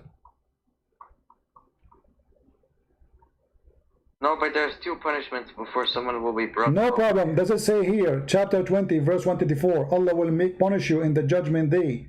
Start torturing you by making you narrow down in your life, and He will make you blind. Yes or no? Yes. All right. No, Okay. Read it correctly. I'm reading it correctly. Read it correctly. You go ahead. You read it. Go ahead. Wait. Do you know what will happen to you in the grave? In the grave, yes, two angels will come to you and they will ask you 3 questions. Yeah. And then each time you answer the question wrong, they will hit you with the hammer. Is that correct? Yeah, but a dragon will come to you with A dragon, yes. A dragon he have. How many head he have? How many head he have? He has 90 heads, and each head is like a snake head, and they will Okay, eat your flesh. so he have 99 heads. Hold on, he have 99 heads. Each head have 7 heads. Yeah. The total is what? They have heads of snakes. No and They will problem. eat you up. So 99 heads, like Allah, and each head have 7 heads. Wait, What is the total? So what are you calling my God Satan? I'm not saying anything. You are the one who mentioned the story. So on what they will do, they will go inside your anus. Is that correct? So you have 99 dragons. Each one of them have Oh my God. have 7 heads. I can show you. You want to challenge me? You are so inappropriate, sir. No. No, it's not good. Okay, hold on, guys. So if I say anus is not appropriate, are you sure? Listen, are you going to show me fudge? No, I will show you. I will show you that your God Allah. I will show you that your God Allah, He will insert in your anus a chain of 77 cubit from the Quran. Do you accept the challenge? Hello? Hello? You want to play dead? Chapter 69, verse number 32. Furthermore, make him march in a chain. Stupid translation. What march in a chain? It says asliku. Insert in him. Where? In his anus. What happened to this guy? He died? Did he hang up? He hang up. Okay, we have another Muslim trying to call.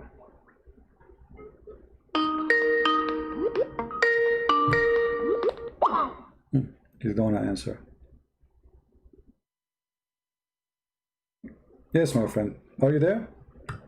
Yeah. Okay. Is it true that Allah will insert in your anus a very huge chain of iron? Yeah, but it doesn't say anus there Okay, where it says anus then? in the tafsir. In the tafsir, but you said this is not appropriate. What's your point? My point is, your God is not appropriate, because you said to me, it is rude, it's not appropriate to say the word anus, shame on you. So it's okay for Allah to insert inside your anus chain. It's not appropriate for me to use the word anus. I was mentioning what it says. The 99 dragons you said to me, they will go inside your anus. And this is why you Muslim Sunni, when somebody died, isn't it true, when you Muslim Sunni die, you put a piece of cotton inside his anus and you push it so hard? Yes or no? How am I supposed to know? Well, you are not a Muslim Sunni? Yes, I am. But Okay, so okay, give me the reason why you put a lot of cotton in his anus and you push it with a stick until it's so stiff. Why? Because you believe that 99 dragons will go inside his anus, and you believe if you read Quran that will protect your anus. Are you smoking hashish? Oh, I can show you videos from YouTube, from your Muslims, explain it. Guys, there's a guy, he made a video, My friend. a Muslim Pakistani guy from Pakistan, he made a video about the punishment of the grave. You can watch it, and he said if you read Quran, that will protect you from the bomb. Do you want to see it? No, I don't want to see it. Okay, so now I'm asking you, are you going to, so you are saying to me, I'm happy that you agree with me, that Allah will insert inside your anus a big chain. How big the chain is? 70 cubits. How big it is? How big is your anus? How you can insert 70 cubit inside an anus of a man? Yeah, but Muhammad said that the size of a person in hellfire, his teeth, for example, will be like a mountain or something. So Allah will extend the size of your anus. Yeah. That's wonderful. What's wrong with you? You are the one who said to me, so the anus will be big. But let me tell you something, my friend. You're a prophet, and the tafsir, you're the one who mentioned to me tafsir. According to you Muslims, the iron size or the chain size, each drop of it is in the size of every ring of it, to be accurate. Every ring of it is in the size of all iron in the world. How much iron we have in the world? I don't know. Okay, so how even if Allah He make you 90 mile tall, the women, the man he will be 90 mile tall, and the women will be 30 mile tall, but yet you are 1 meter wide or 60 centimeter wide. You will look like a snake, like a worm, which is very funny. No, okay, now hold on. So how big the iron ring of each one of those will be? Do you know? You said of all iron in the world. Okay, I want you to read for me in the screen. Wait, can we go to verse 46 about aorta? We will go. I mean, we have time. Me and you, we are having fun. You know, Allah will bless you, my friend. You are defending Islam, and you will get, you know, you are protected from this, your anus. By doing this now, your anus is safe. Come on. So, then fasten him on a chain, wherefore the length of 70 cubit. Ka'b al-Ahbar said, every ring, it will be equal to the entire amount of iron found in this world. Every ring. All of this will be in the anus of a guy. I don't care what people say. They have to have proof for that. Well, I'm showing the proof in front of you. This is your books. This is Ibn Kathir. Yeah, but he's not my prophet. That the guy who said that. Okay. So do you have a proof? Do you have a proof when your prophet he says 2 angels will come to you and they will hit you in the hammer on your head? Yes. Where? Have you ever go to a grave? Okay, so how come those in the university they have a skull of a human being who's dead for 1,000 years or maybe more, and yet the hammers did not hit them yet, and they are kuffar? No, but this is the spiritual world. What spiritual world? Your prophet he says they will hit him with the hammer in his head and they will split it to pieces. This is the spiritual world. What spiritual world? They will hit him with the hammer. Is the hammer is real or not? Yes. Okay. It is like a Thor. It is a Thor hammer. All right. So it's like a Thor hammer, guys. It's a Thor hammer. Wonderful. So when he hit him with a Thor hammer, and he is going to be 2 pieces, right? Yeah. Okay. So how come we could not find one? And by the way, why 2 pieces? Is it a watermelon? I mean, if you hit it with a hammer, you will smash it. It's a Thor hammer, but they make it 2 pieces. Yes, your skull will break. No, if you hit the skull with the hammer, you will make a hole in the location of the hammer. That's it. Otherwise, the hammer, if it's so big, then you will smash the whole hammer. You cannot make it unless it's an ox. How you can make it 2 pieces? I don't know what this hammer is like. Okay. Let me ask you then. Those do you know the description of those angels? I think I read something about their voices are like thunder or something. They will be very black and very ugly, something like that. Very black, very ugly. Yeah. With long hair and stuff. So if you are black, you are ugly in Islam, correct? Oh my God! Why you say that? Why you are racist? You are the one. I am the one who said that. Guys, I am the one who said that. It is you who said they are very black, very ugly. No, it's black and in darkness, not in brown. Okay. Let us read together. But my friend, can we go to verse? We are going to go. It is you who said very ugly, very black. It's you, not me. You know, I always defend that racism is from the devil. God, he made us children of Adam and Eve, all of us. So your prophet, he teach you that, and you agree, and you just said that. Now, read with me carefully. No. Read with me carefully. There's two angels will come to you, and you are the one who mentioned to me that they have a special description. Okay. The Messenger of Allah said, when the deceased, or he said, when you is buried, two angels, black and blue.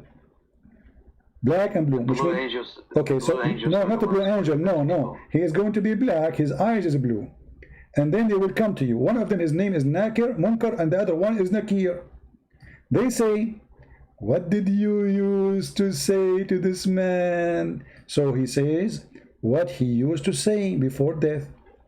He is Allah's slave and his messenger. I testify that none has the right to be worshipped but Allah, and that Muhammad is his slave. All of this, and you are dead in the grave. All of this conversation, and you are dead. All right? Okay. No, but you will be going to the barzakh. It's going to be a different world. You are in the grave still, my friend. This is that. It's called the torment of the grave. You are in the grave, not different word. Okay. Yeah, but Muhammad said if okay. That's no it's going to be okay, then the question now correctly, and then his grave will be open all right. for him. So this is the question. A Muslim, he answered, so he passed. Now, if it's not a Muslim, look what we'll say. Read carefully. Because you're a Muslim and you answer the correct answer, he says his grave will expand to 70 by 70 cubit. I like big grave. I like it. You know, we can play a bing bong, you know, bigger grave. Okay. Then it will be illuminated for him. I will have LED in my grave. Alhamdulillah. LED. The guy is dead. Illuminated for him. Okay, no problem. Then it says to him, sleep. Sleep. The guy is dead. Sleep. So why it's illuminated if it's going to sleep anyway? Let it go. Then he said, can I return to my family? Inform them. The guy, when I go to his family, can I go to my wife and my children, inform them that I have a nice grave? They will say to him, sleep as no with whom none awake, but the dearest of his family. Okay, then until Allah resurrect him. Okay, but if he was a hypocrite, look what will happen. If until Allah resurrect him, and then he says, but if he was a hypocrite, he would say, I heard people saying something, so I said the same. I do not know. So they say, we do not know. You would say that. So the earth is told, constrict him. So constrict him. And squeeze him, squeeze his ribs. And his ribs together will be continue being punished, like until a day of resurrection. But let me find the hadith where they hit him with the hammer. I mean, guys, here, by the way, do you notice that Muhammad is a big fraud?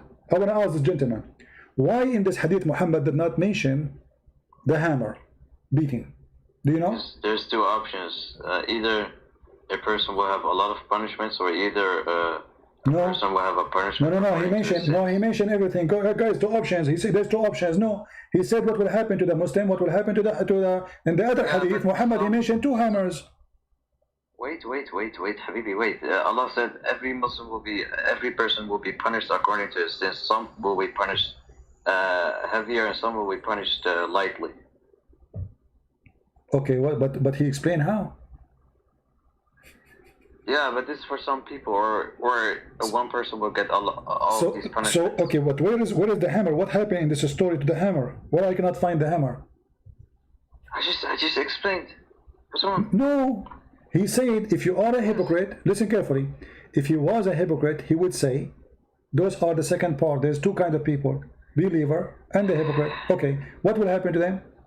Allah will do this. So how come in different hadith, Muhammad, he mentioned a hammer? Is that an addition? Yeah, but there's one hadith where Muhammad mentioned all these punishments together. Ah, that's what I'm saying. How come Muhammad, he don't mention the story repeatedly, twice correctly? He's a human being, he's not God. So Muhammad is not a God, he is a human being. So here he was misquoting what will happen. What are you talking about? Well, you just said to me he's a human being. As an answer for what? As an answer for not telling the truth, because this is not what will happen. No, Jibreel told him all this information correctly. Okay, how come he don't see it? Here we go. Read carefully. Listen, my friend, In this hadith, in this hadith it says that Allah will bury you blind and dumb, and then He will place in the in a charge of him having sledgehammer. Sledgehammer. I like sledgehammer. My favorite tool is a sledgehammer. Trust me, I play with it. I love it. So angels, they are going to Home Depot, and they will bring a sledgehammer, and they will beat you in the grave. Do you agree with that? Yes. Yes, of course. Of course. Okay, so how come we don't find one infidel, his head is smashed by a sledgehammer? This is the spiritual world. This is the barzakh. My friend, what a special world. You are in the grave now. You are not in different place. Yeah, barzakh. What barzakh? What barzakh? You know what barzakh? What barzakh? Do you know what barzakh mean? Yeah, it's a barrier. Barrier. What barrier? What does that mean? My friend, you are a scholar. You should know this. Barzakh is a piece of... Listen, a barzakh is a piece of land between two water. Piece of land between two water. About? Yes, that's what barzakh mean. You don't know?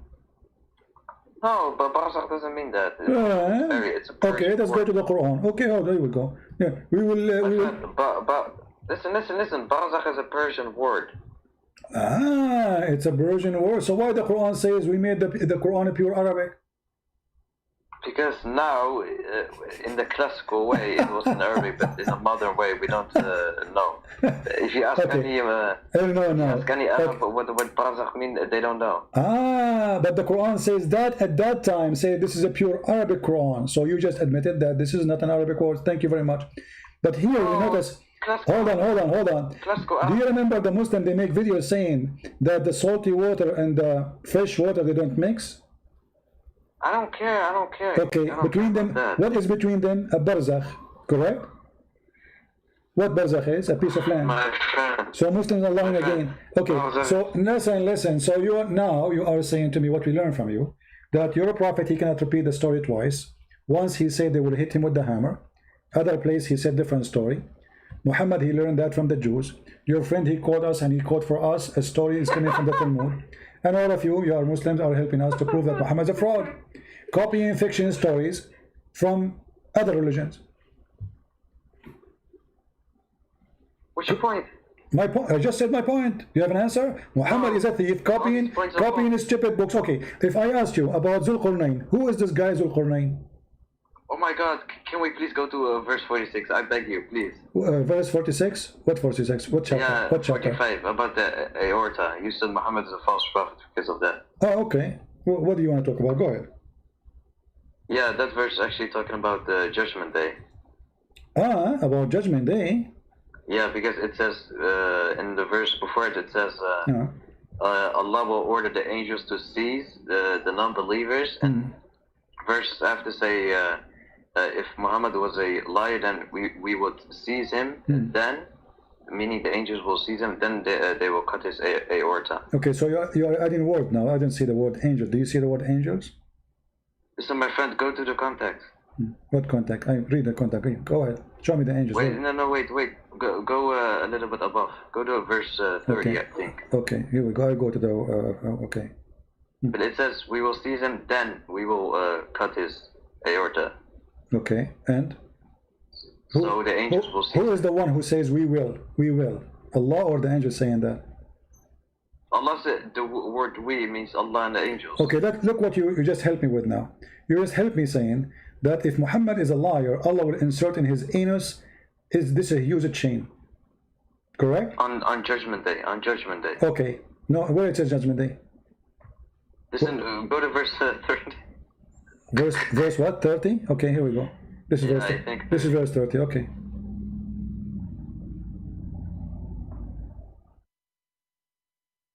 You know, the funny is, a second ago you were telling me that when you die, there is a punishment of the grave, and now you are saying to me in Judgment Day, you are contradicting yourself. So do you Muslim believe the torture will start from the grave or from the Judgment Day?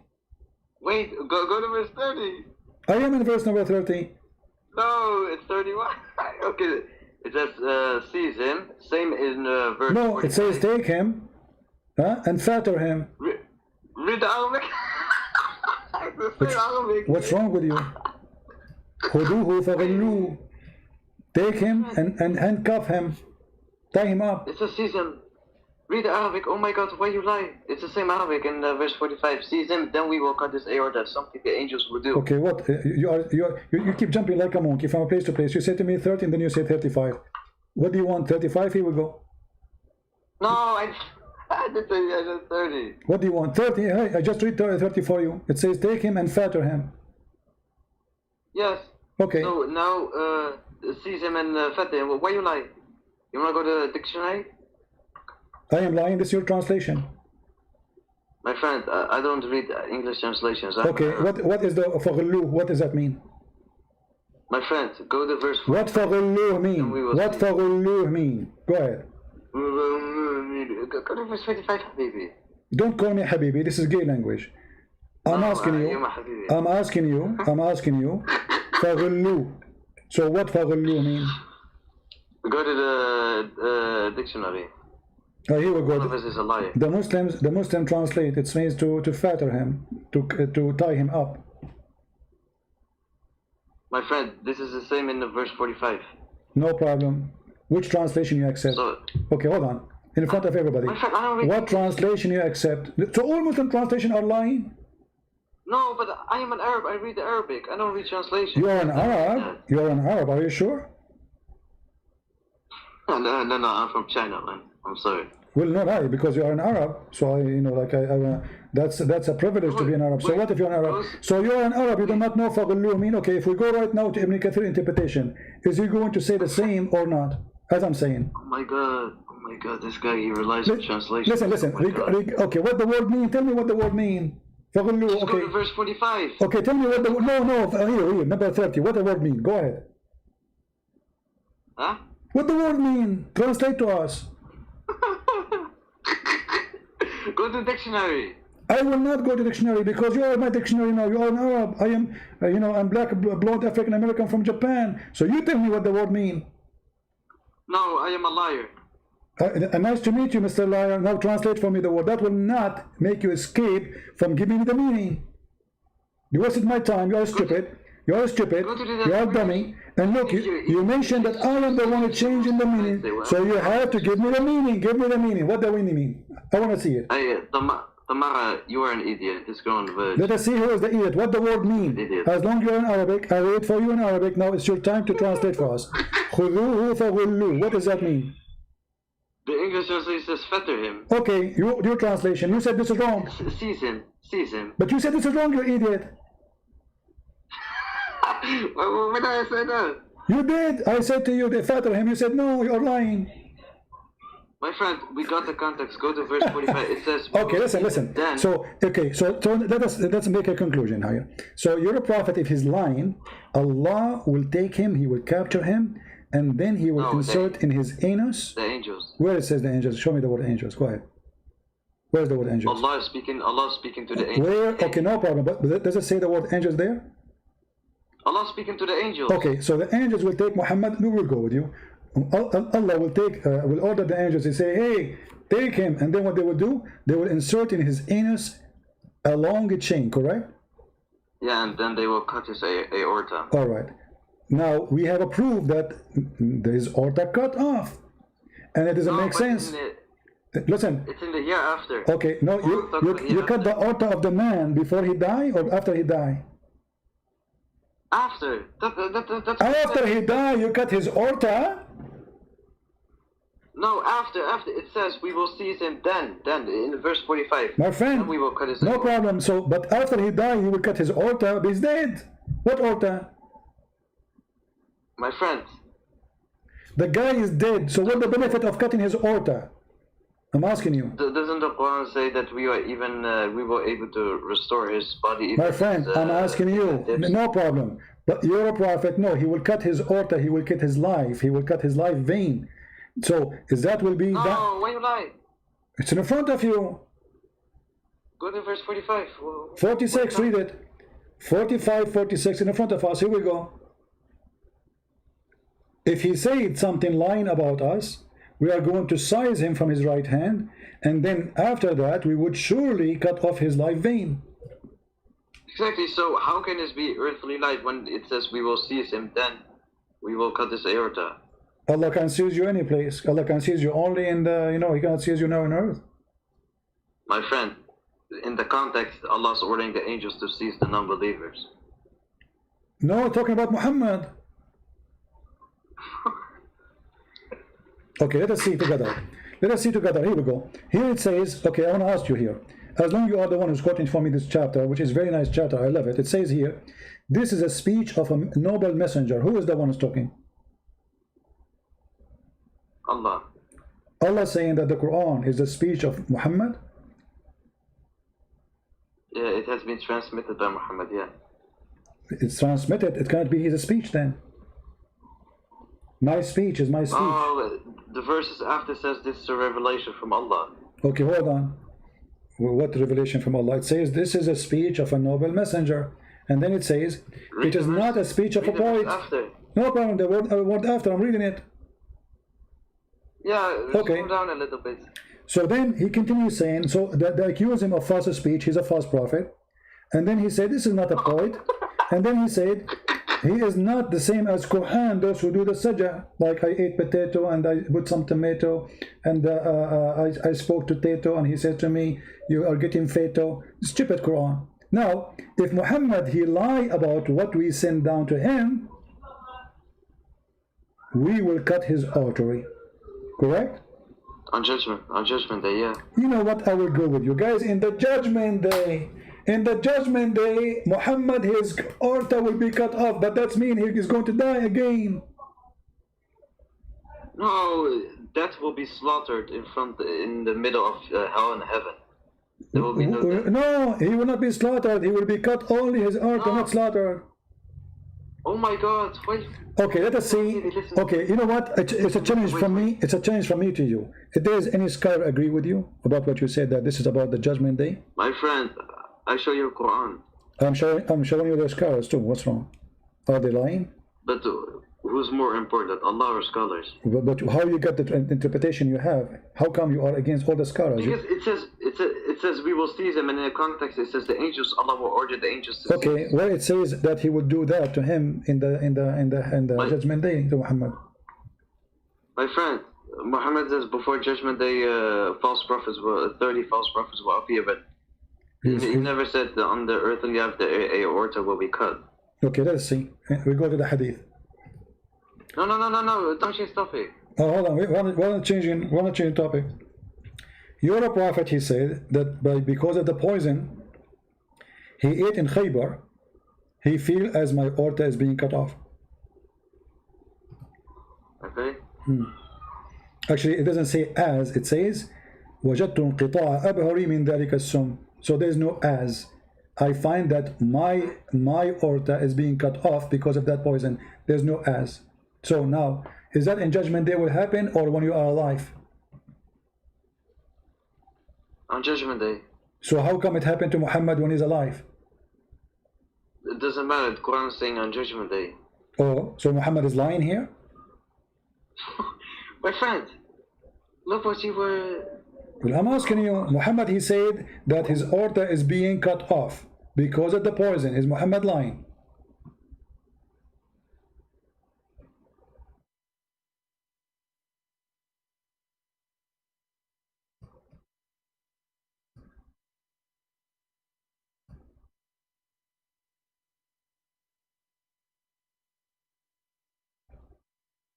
Who?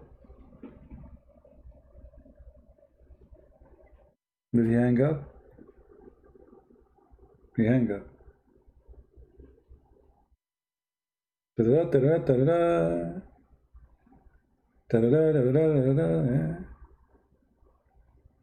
Actually, I was going to go more. The Muslim, he posed for us a video about the rabbi, and I was going to play the rabbi because the rabbi in his video, he said that Muhammad is a fraud. I mean, Muslim, they want to prove to us that the Jews and the Muslims, they have one God. They got me a stupid rabbi saying that we have Jews and Muslims, they have the same God. I can show you even Christian priests, they're saying the same. But he can't prove it. Did he quote anything from the Old Testament? No. This is the same rabbi who read the Talmud.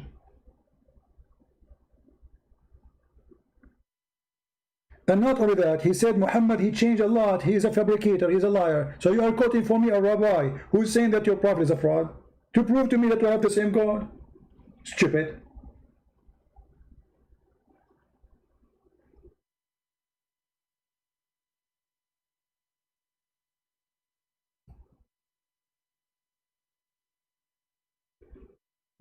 I posted for this rabbi, the coward. All of them, those are coward, by the way. We challenged them to debate us. They run away. Do you remember this guy? This potato? To weave a singer? Do you remember him? How many times I made videos for him? I challenged him to debate me, the coward. He ran away, potato. This potato, the Muslim, they like him. Any rabbi, by the way, support Islam because many rabbis, they are upset from Christianity. Christianity is a threat to them, not Islam. For those rabbis are fraud. And the major number of Jews became a Christian already. So they side with Islam, but in the same time, they expose Islam without even saying, I mean, they do it in a smart way. As an example, this guy, he spoke about Jesus is born of a virgin. To weave a singer, if you watch the video, I made a video for him. He said, this is a lie, this is coming from the Greek legends. By saying that, he admitted that he agreed that Muhammad is a fraud. But if you ask him about Muhammad, he say, yeah, he's a prophet. He's a rabbi too. But he said that anyone believe in the virgin birth of Jesus is a stupid. But this is in the Quran. The Muslim like him, the same as this guy. You are a Muslim, you are posting for me this video. But don't you know, did you hear it? Do you Muslim hear it? The guy, he said clearly that Muhammad is a fraud.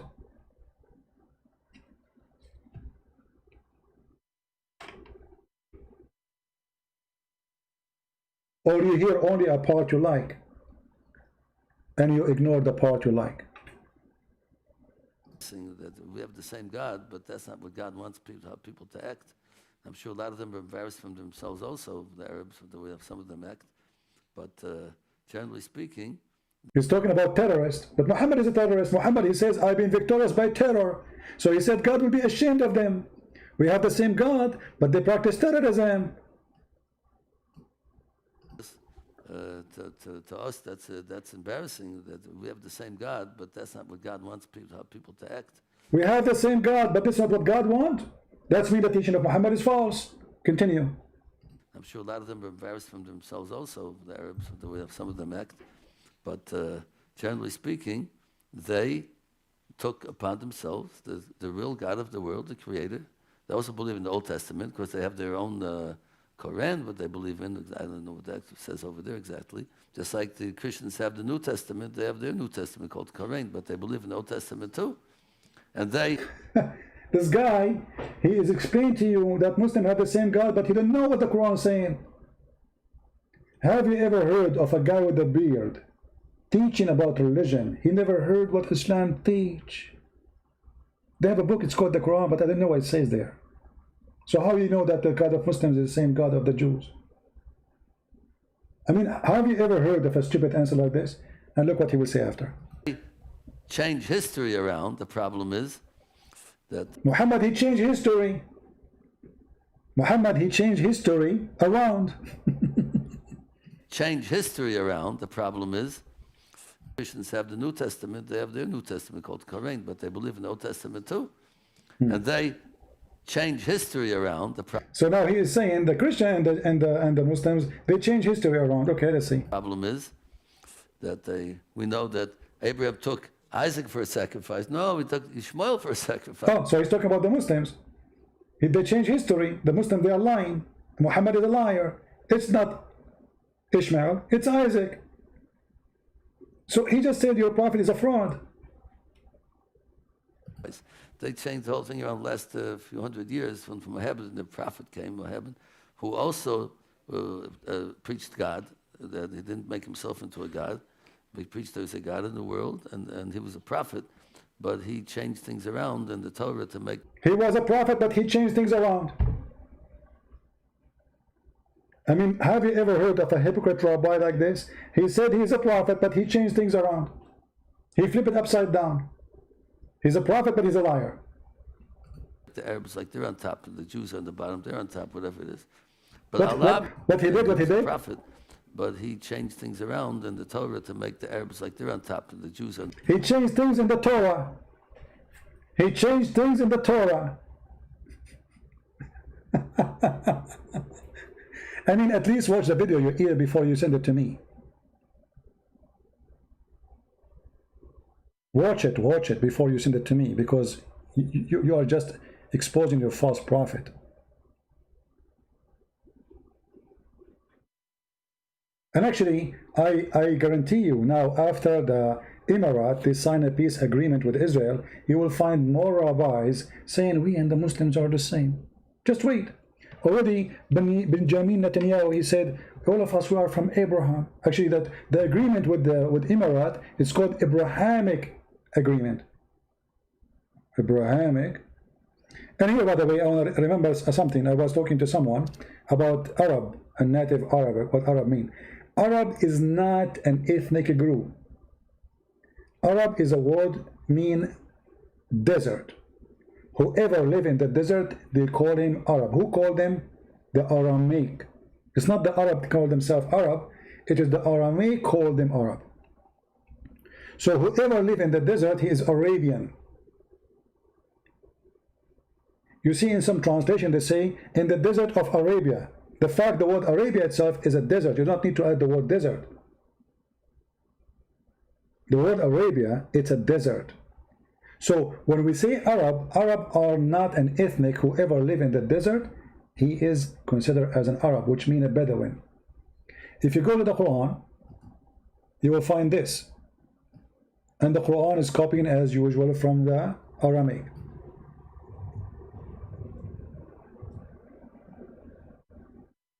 Chapter 9, verse number 90. Chapter 9, verse number 97. Chapter 9, verse number 98. Chapter 9, 99. Chapter 9, 101, etc. Al-Arab. Who are the Al-Arab? The Bedouin. The Bedouin.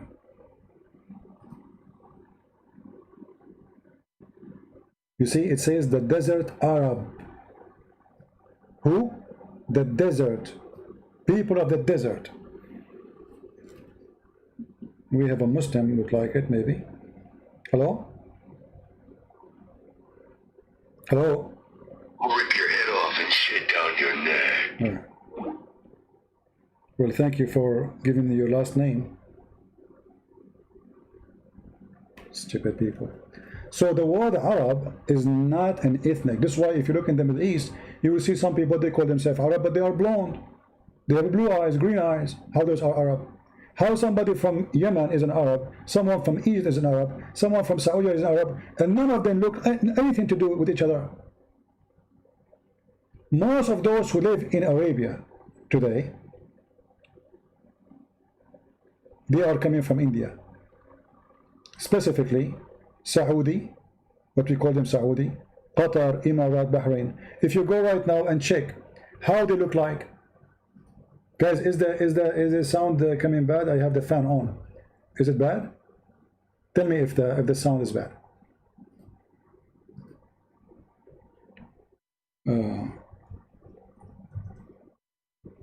If you look at their faces, you will see you are looking at what? You are looking at the guy is coming from Pakistan.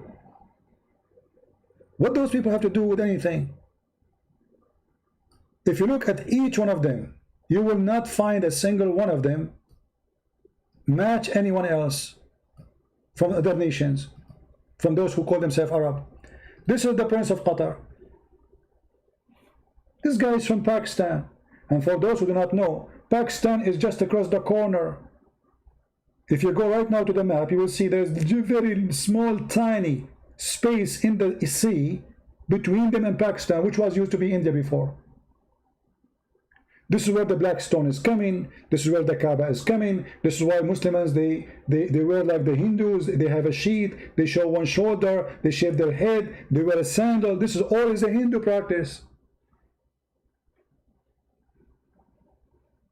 Those Arabian clothes, they've been created long after. They used to dress, actually, if you go right now and check the history or the culture clothes for Emirat, Bahrain, Qatar, you will see they wear a skirt. Skirt, like the Indian. A towel.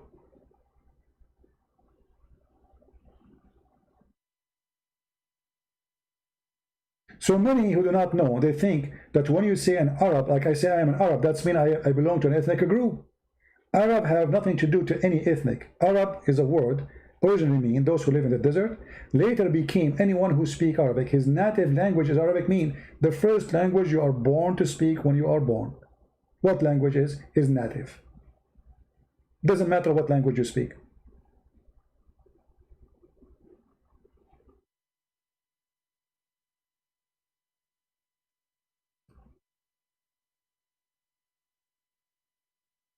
Where is this guy from?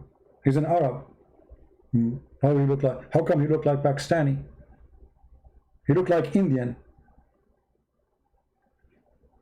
Their eyes, their hair, their structures, their height.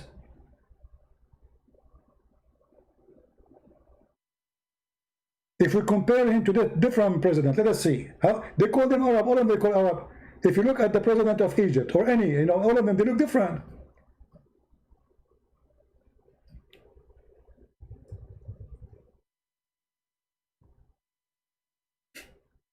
Look at this guy. This guy is an Arab too. He's an Arab with the blue eyes, and he's so blonde to the point he cannot open his eyes. He's an Arab. You tell me how this happened.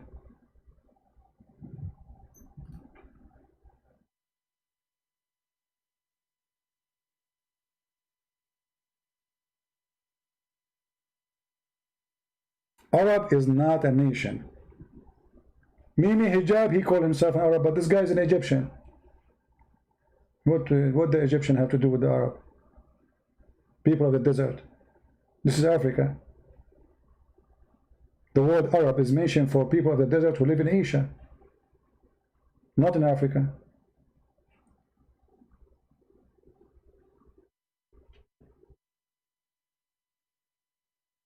If you go to Yemen, you will find the people there, they look literally Indian.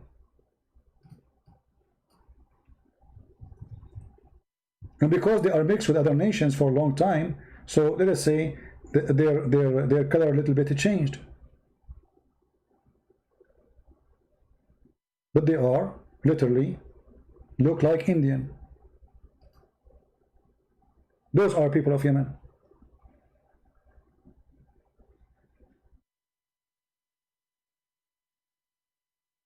Yet they claim that they are Arab too.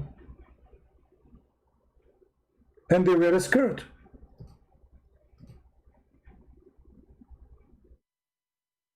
Let me show you if I can find some traditional clothes.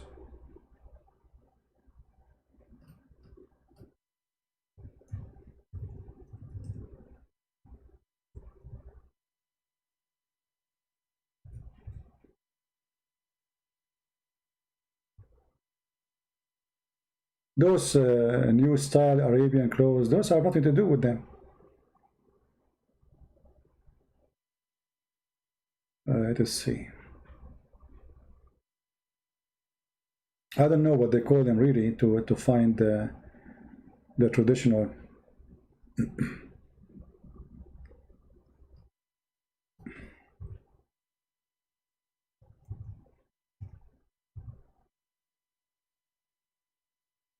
I search for men, I get pictures of women. I don't know why.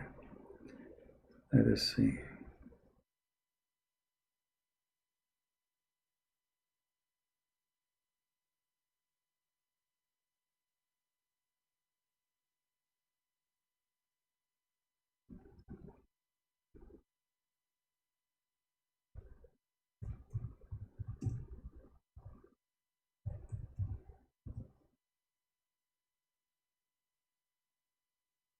I search for a skirt, I get women's skirt. I need to find, I don't know what the name they call it in Yemeni language to find it.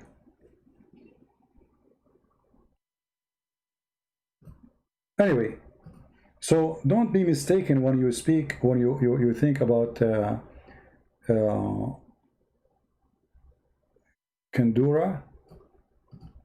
Is that what they call it? Let me see. What Kandura? I don't know really what they call it. Kandura is something they use in the Emirat, not in Yemen. But we can, no, this is not the same. No.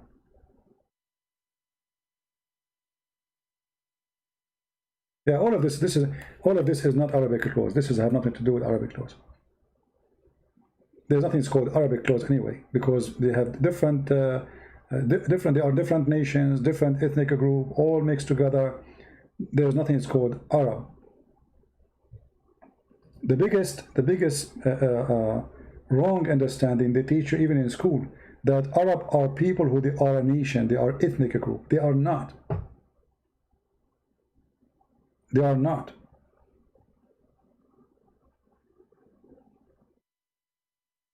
Anyway,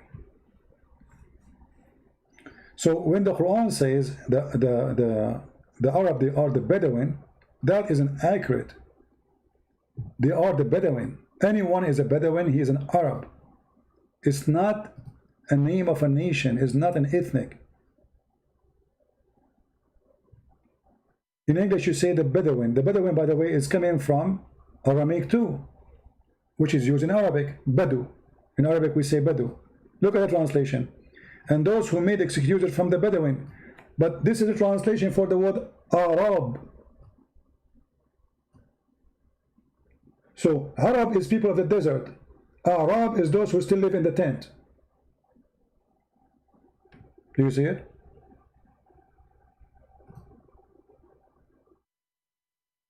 Are you a Bedouin? No, I'm black, blonde, African American from Japan. Who cares where I'm from? That's not important.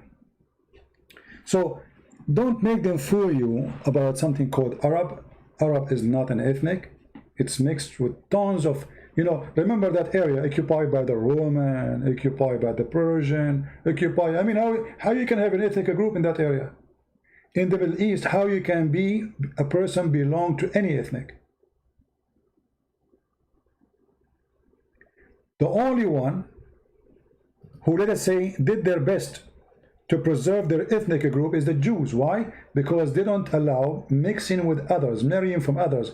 Even if a woman, if they have a child, he's coming from a man, he is not approved, they don't recognize the person to preserve their ethnic group. And just to give you an example about how people, they fool each other. If you remember that Moshe, he did marry a Bedouin woman. Is that correct? Did Moshe marry a Bedouin woman? Yes, he did. Is his kids are Arab? They say no. Correct? So why the kids are not Arab? Because simply those are not an ethnic. This is not the word Arab. It means Bedouin. Desert people. His kids belong to him, so they are Jews.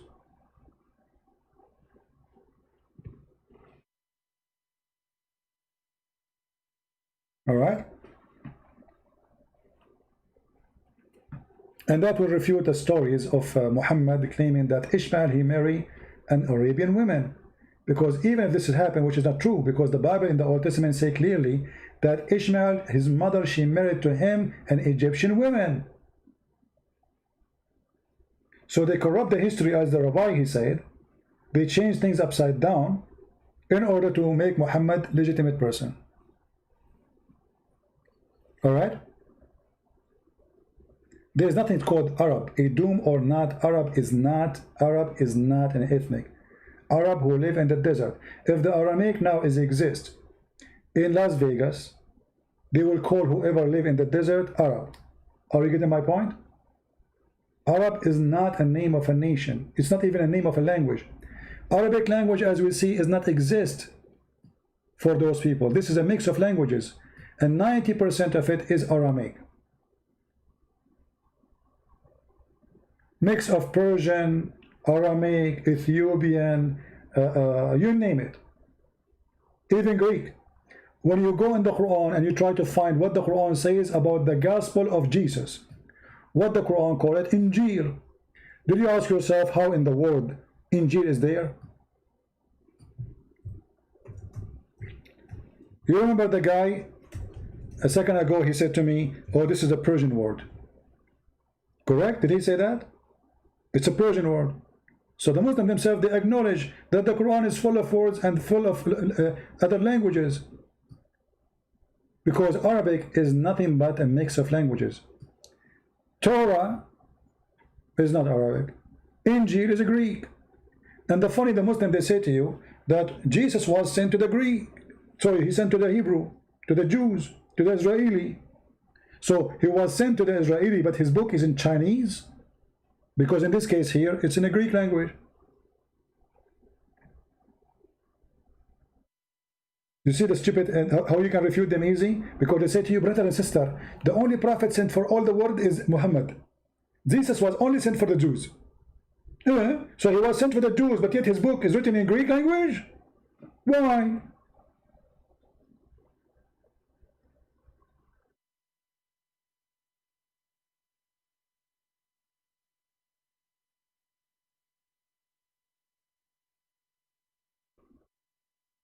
If an Arab is not ethnic, where you come from, you know, I can't talk about myself from now until tomorrow to tell you where I'm coming from.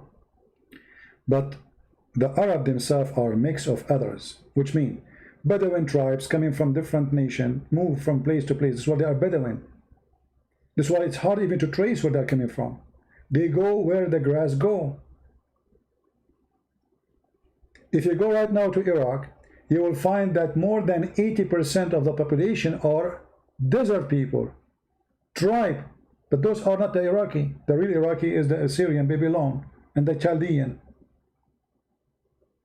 Those are the real people of Iraq.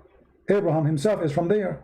But when the Muslims occupied that land, all the Bedouin in the desert, they went because there's a grass, there's water. So they move. They're Bedouin. They don't have houses. They carry their tent and they go. The Arab, not only they went there, the people of the desert, which is not one nation as we showed you, they went all over the place. They went all the way to India. They went all the way to China.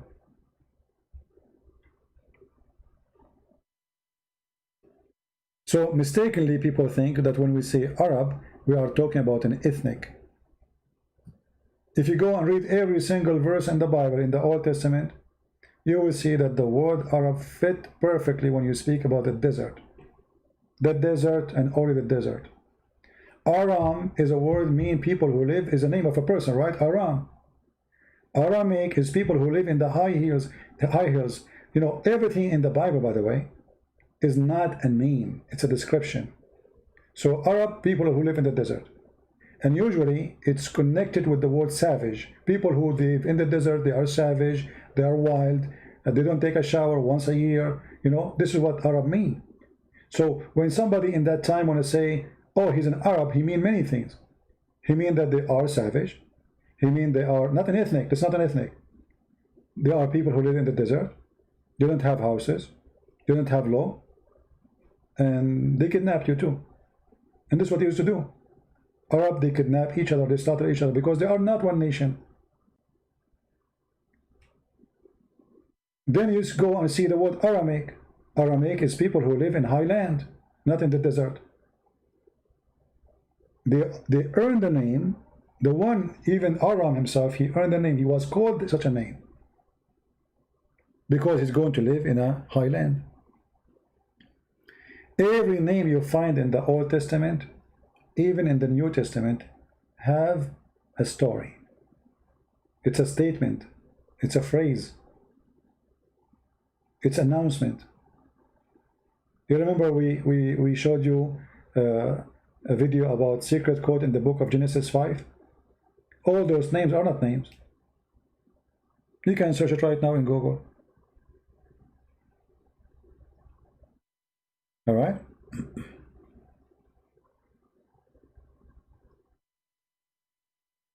Yeah, you know, the Muslim now, they try to make the Nabatean are the same as them. You know, those are people of the desert, but they are not, it's not an ethnic.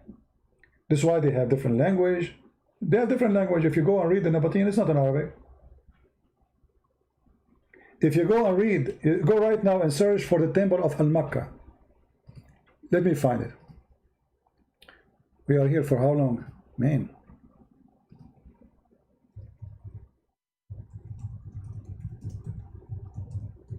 If you go to the temple of Al-Makkah, you will find that the language there is not Arabic. but they claim that Yemen is the source of the Arab. How come the language there is not Arabic then in the temple? That means those who build the temple have nothing to do with this language and those ethnic group. And actually, the word Mecca itself is coming from the temple of Al-Makkah. Al-Makkah is a temple for those who worship the moon god. For a long time, scientists, they thought that this was a temple of the sun god. Later, they were able to read the language, and they come to a conclusion: this is the moon god temple.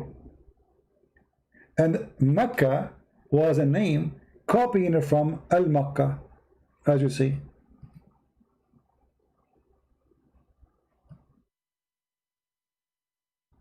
Makkah, in the language of Yemen, they make the letter Ka as Qa. Everyone knows that. Makkah. So Mecca was a copy, a counterfeit of the temple of Al-Makkah. This is why in the Kaaba there is two corners.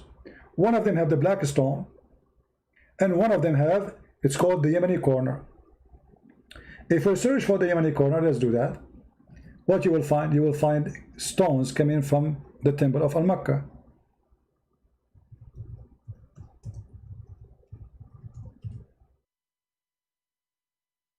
Let us show you the stones. So what they do, what the Arab did, or those people who live in the city, this small town, they build those desert people. It's a business. They took stones from the temple of Al-Makkah to make to make this place holy. Why you want to go all the way to the temple of Al-Makkah to touch the stones there and pray in front of them? We'll bring you some stones right away. We put them here, and here we go. You can't touch them here.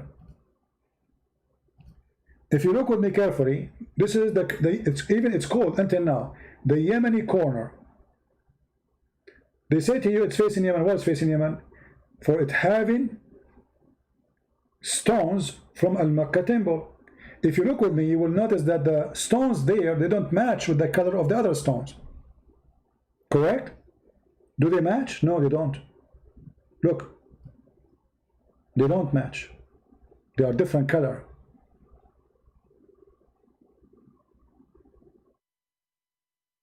Muhammad, he claimed in the Hadith that if you touch those stones, Allah forgive your sin. Actually, they forgive your sin, not Allah.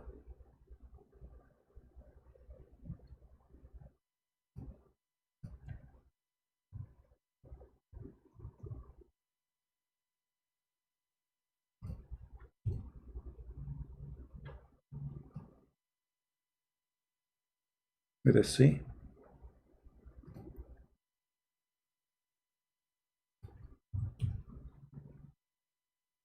I'm trying to find the Hadith. Give me a second.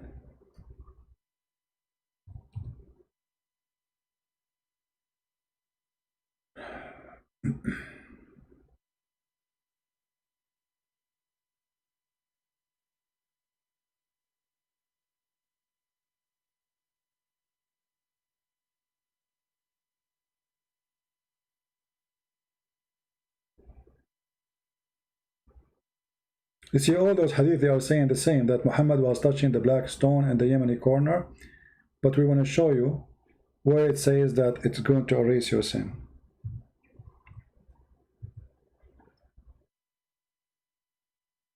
There's nothing called related to Allah. Allah is the moon god, and they are trying to make a counterfeit for the temple of Al-Makkah. There was more than 26 Kaaba in the Arabian Peninsula. This is not the first one. Let us see. Here we go. Look at this. A person said to Abu Abdul Rahman, "Why do I only see you touching these two corners?" He said, "I heard the Messenger of Allah says, touching them erase sin." Yeah, the Hajar al-Aswad, it's a meteor. You see? In order to understand why the Arab, they worship stones, you have to go back a little bit in history even during the time of Muhammad. As an example, this hadith here says that we used to worship stones. Read carefully. Used what? This is a new Muslim. He just converted to Islam. Muhammad is a prophet now, supposedly. He took over. We used to worship stones. And when we found a better stone than the first one, we would throw the first one and take the better. But if we could not get a stone, then we would collect some earth, which means dirt, and then bring a sheep and milk sheep over it and perform tawaf around it. So this is what the Arabs do. They worship stones. And the Kaaba was just a movement of, you don't need to go to Las Vegas, we have a slot machine for gambling here.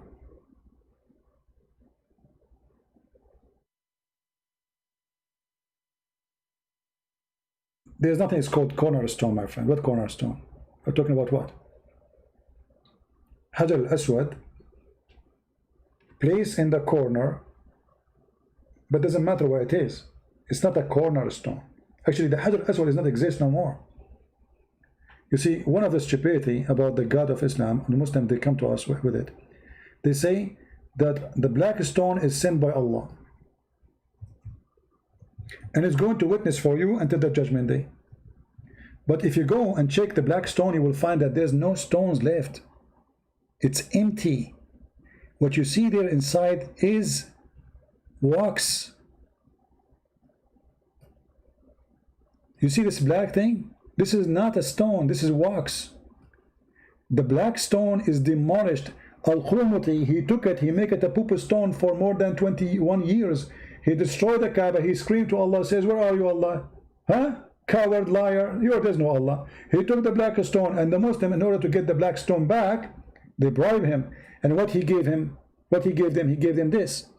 He gave them little tiny pieces of stones. And there's no proof that this is from the black stone anyway. So look what we have now. Do you see the little rocks inside? And this is a proof of Islam again to be false. Because if Allah is the one who sent the black stone, how come Allah did not preserve the black stone? Where is the black stone? Do you see it? God, do you see the arrows? Do you see the arrows? I'm trying to zoom in. Do you see the arrows? Those are little tiny rocks inside the wax. Here somebody highlight them for you. Do you see it? There's no black stone. So Allah, he sent the stone and then he could not preserve it. And now every week they have to do maintenance to those stones. This is why they have a policeman next to it, because they want to be sure nobody can block it out and steal them. So they do maintenance by doing waxing. You can watch on YouTube. Go search right now, black stone maintenance Kaaba. Allah cannot do maintenance to his black stone. We need a guy coming from Pakistan. They mix a very high expensive smell, nice smell wax with the amber and etc. And they melt it around the black stone or those stones.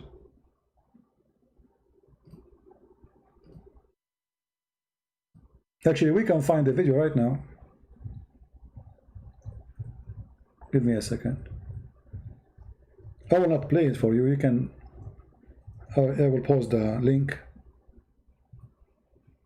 All right.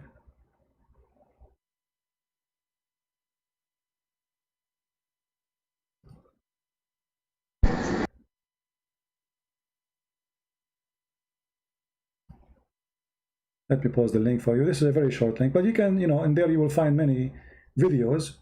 Here we go. They are fixing the black stone by wax. Allah cannot fix the black stone. We have to wax it, fix it. Here you will see this guy. Here we go. He is working with the black stone to fix it. They melt things, you see.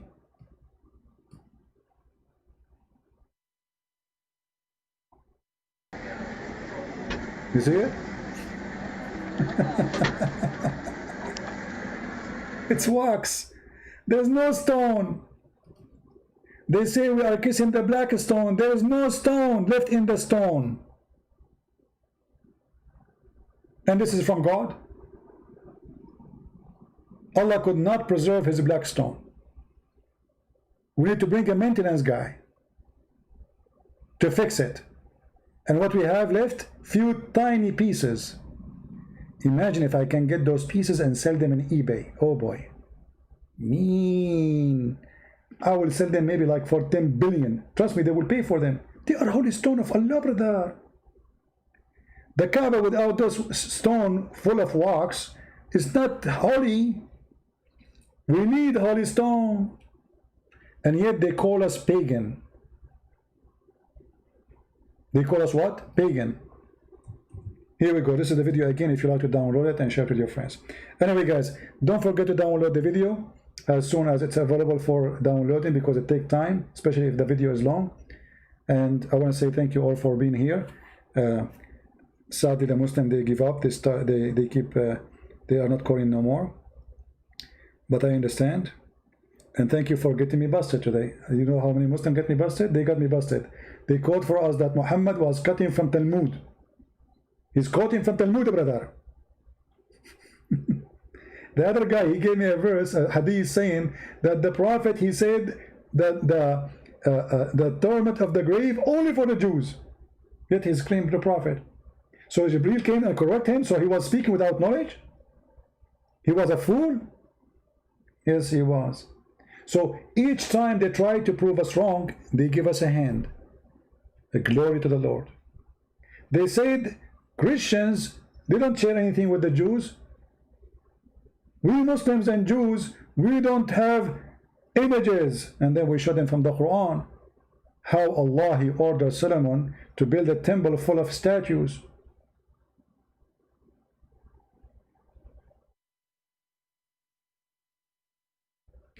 Everything they said, we got them busted with it. So when the video is ready, download it, share it with your friends, and until we see you soon again, I pray to the Lord. You know, we pray to the Muslims, you know, to be saved too. We pray for all of us to be saved from the devil, from his deception. Be aware, be vigilant, and don't be naive. Don't be naive. Don't take what they say to you, even in schools. Most of our history is corrupt history. All my life, I grew up when I was a student in the Middle East. I heard nothing but garbage. I remember the history teacher says, but by Allah, we will take Jerusalem because it's us, our city. I said to him, sir, who is the one who built Jerusalem? He said to me, as I know, Prophet David and Solomon. I said, are they Jews? He said, yes, they are Jews. The idiot, he just said a second ago, this is our city. The one who built it. I mean, do you see how they fool you? So you have to be vigilant, you have to be smart, you have to be a person who do your own search. Don't go by even what you see in the West, in TV, in YouTube. Even by what I say to you. Search it, find it, discover it, prove it right or wrong. Many people, they teach you, they will say to you false stuff. How you know?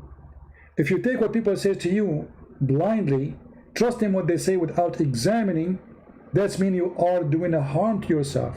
So even if a Christian prince, he said something to you, if you don't show reference, if you don't show proof, he is a liar. Where is your proof?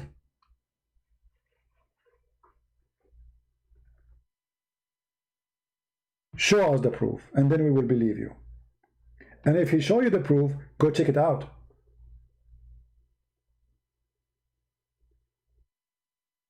The Lord, he said, not everyone says to me, Lord, Lord, will enter the kingdom of my Father, but the one who do his will. What does that mean? There's many teachers will come to you saying, Lord, Lord, God, God, Jesus, Jesus. They change their format, they change their names. They are the same as wolves who come to you in the clothes of a sheep, but they are wolves. So, are we going to follow whoever says to us, Lord, Lord? No. From their fruit you shall know them. And the Bible says, anyone who brings other scriptures other than this, he is from the devil. He's satanic. We don't have other scriptures. And we have no better than Jesus. Actually, even Muhammad, the faithful Muhammad himself, he could not claim to be a prophet without using the name of Christ, because he knew how good it is. When somebody want to poison you, he put poison in your favorite dish. And this is what Muhammad he did. You love Jesus? Oh, I believe in Jesus. Oh, you believe Mary is virgin? Oh yeah, I believe in Mary is virgin. Just follow me. Satan, he try always his best. What do you like? He try everything. Sex, gambling, drinking, cheating. It doesn't work with you? We come to you from the door of God. You are religious? No problem. I will come to you from the door of God. He will try to fool you as a teacher who is a wolf, but he come to you in the clothes of a sheep. We've been warned. We've been taught. We've been told. If you are a fool, that's your problem. And if a fool like Muhammad can fool you, how fool are you, my friend? As you see, this guy, he cannot even stand an examination for 2 seconds. The Muslims, they tremble to explain the Prophet's stupidity. Thank you all for being here. May the Lord bless you.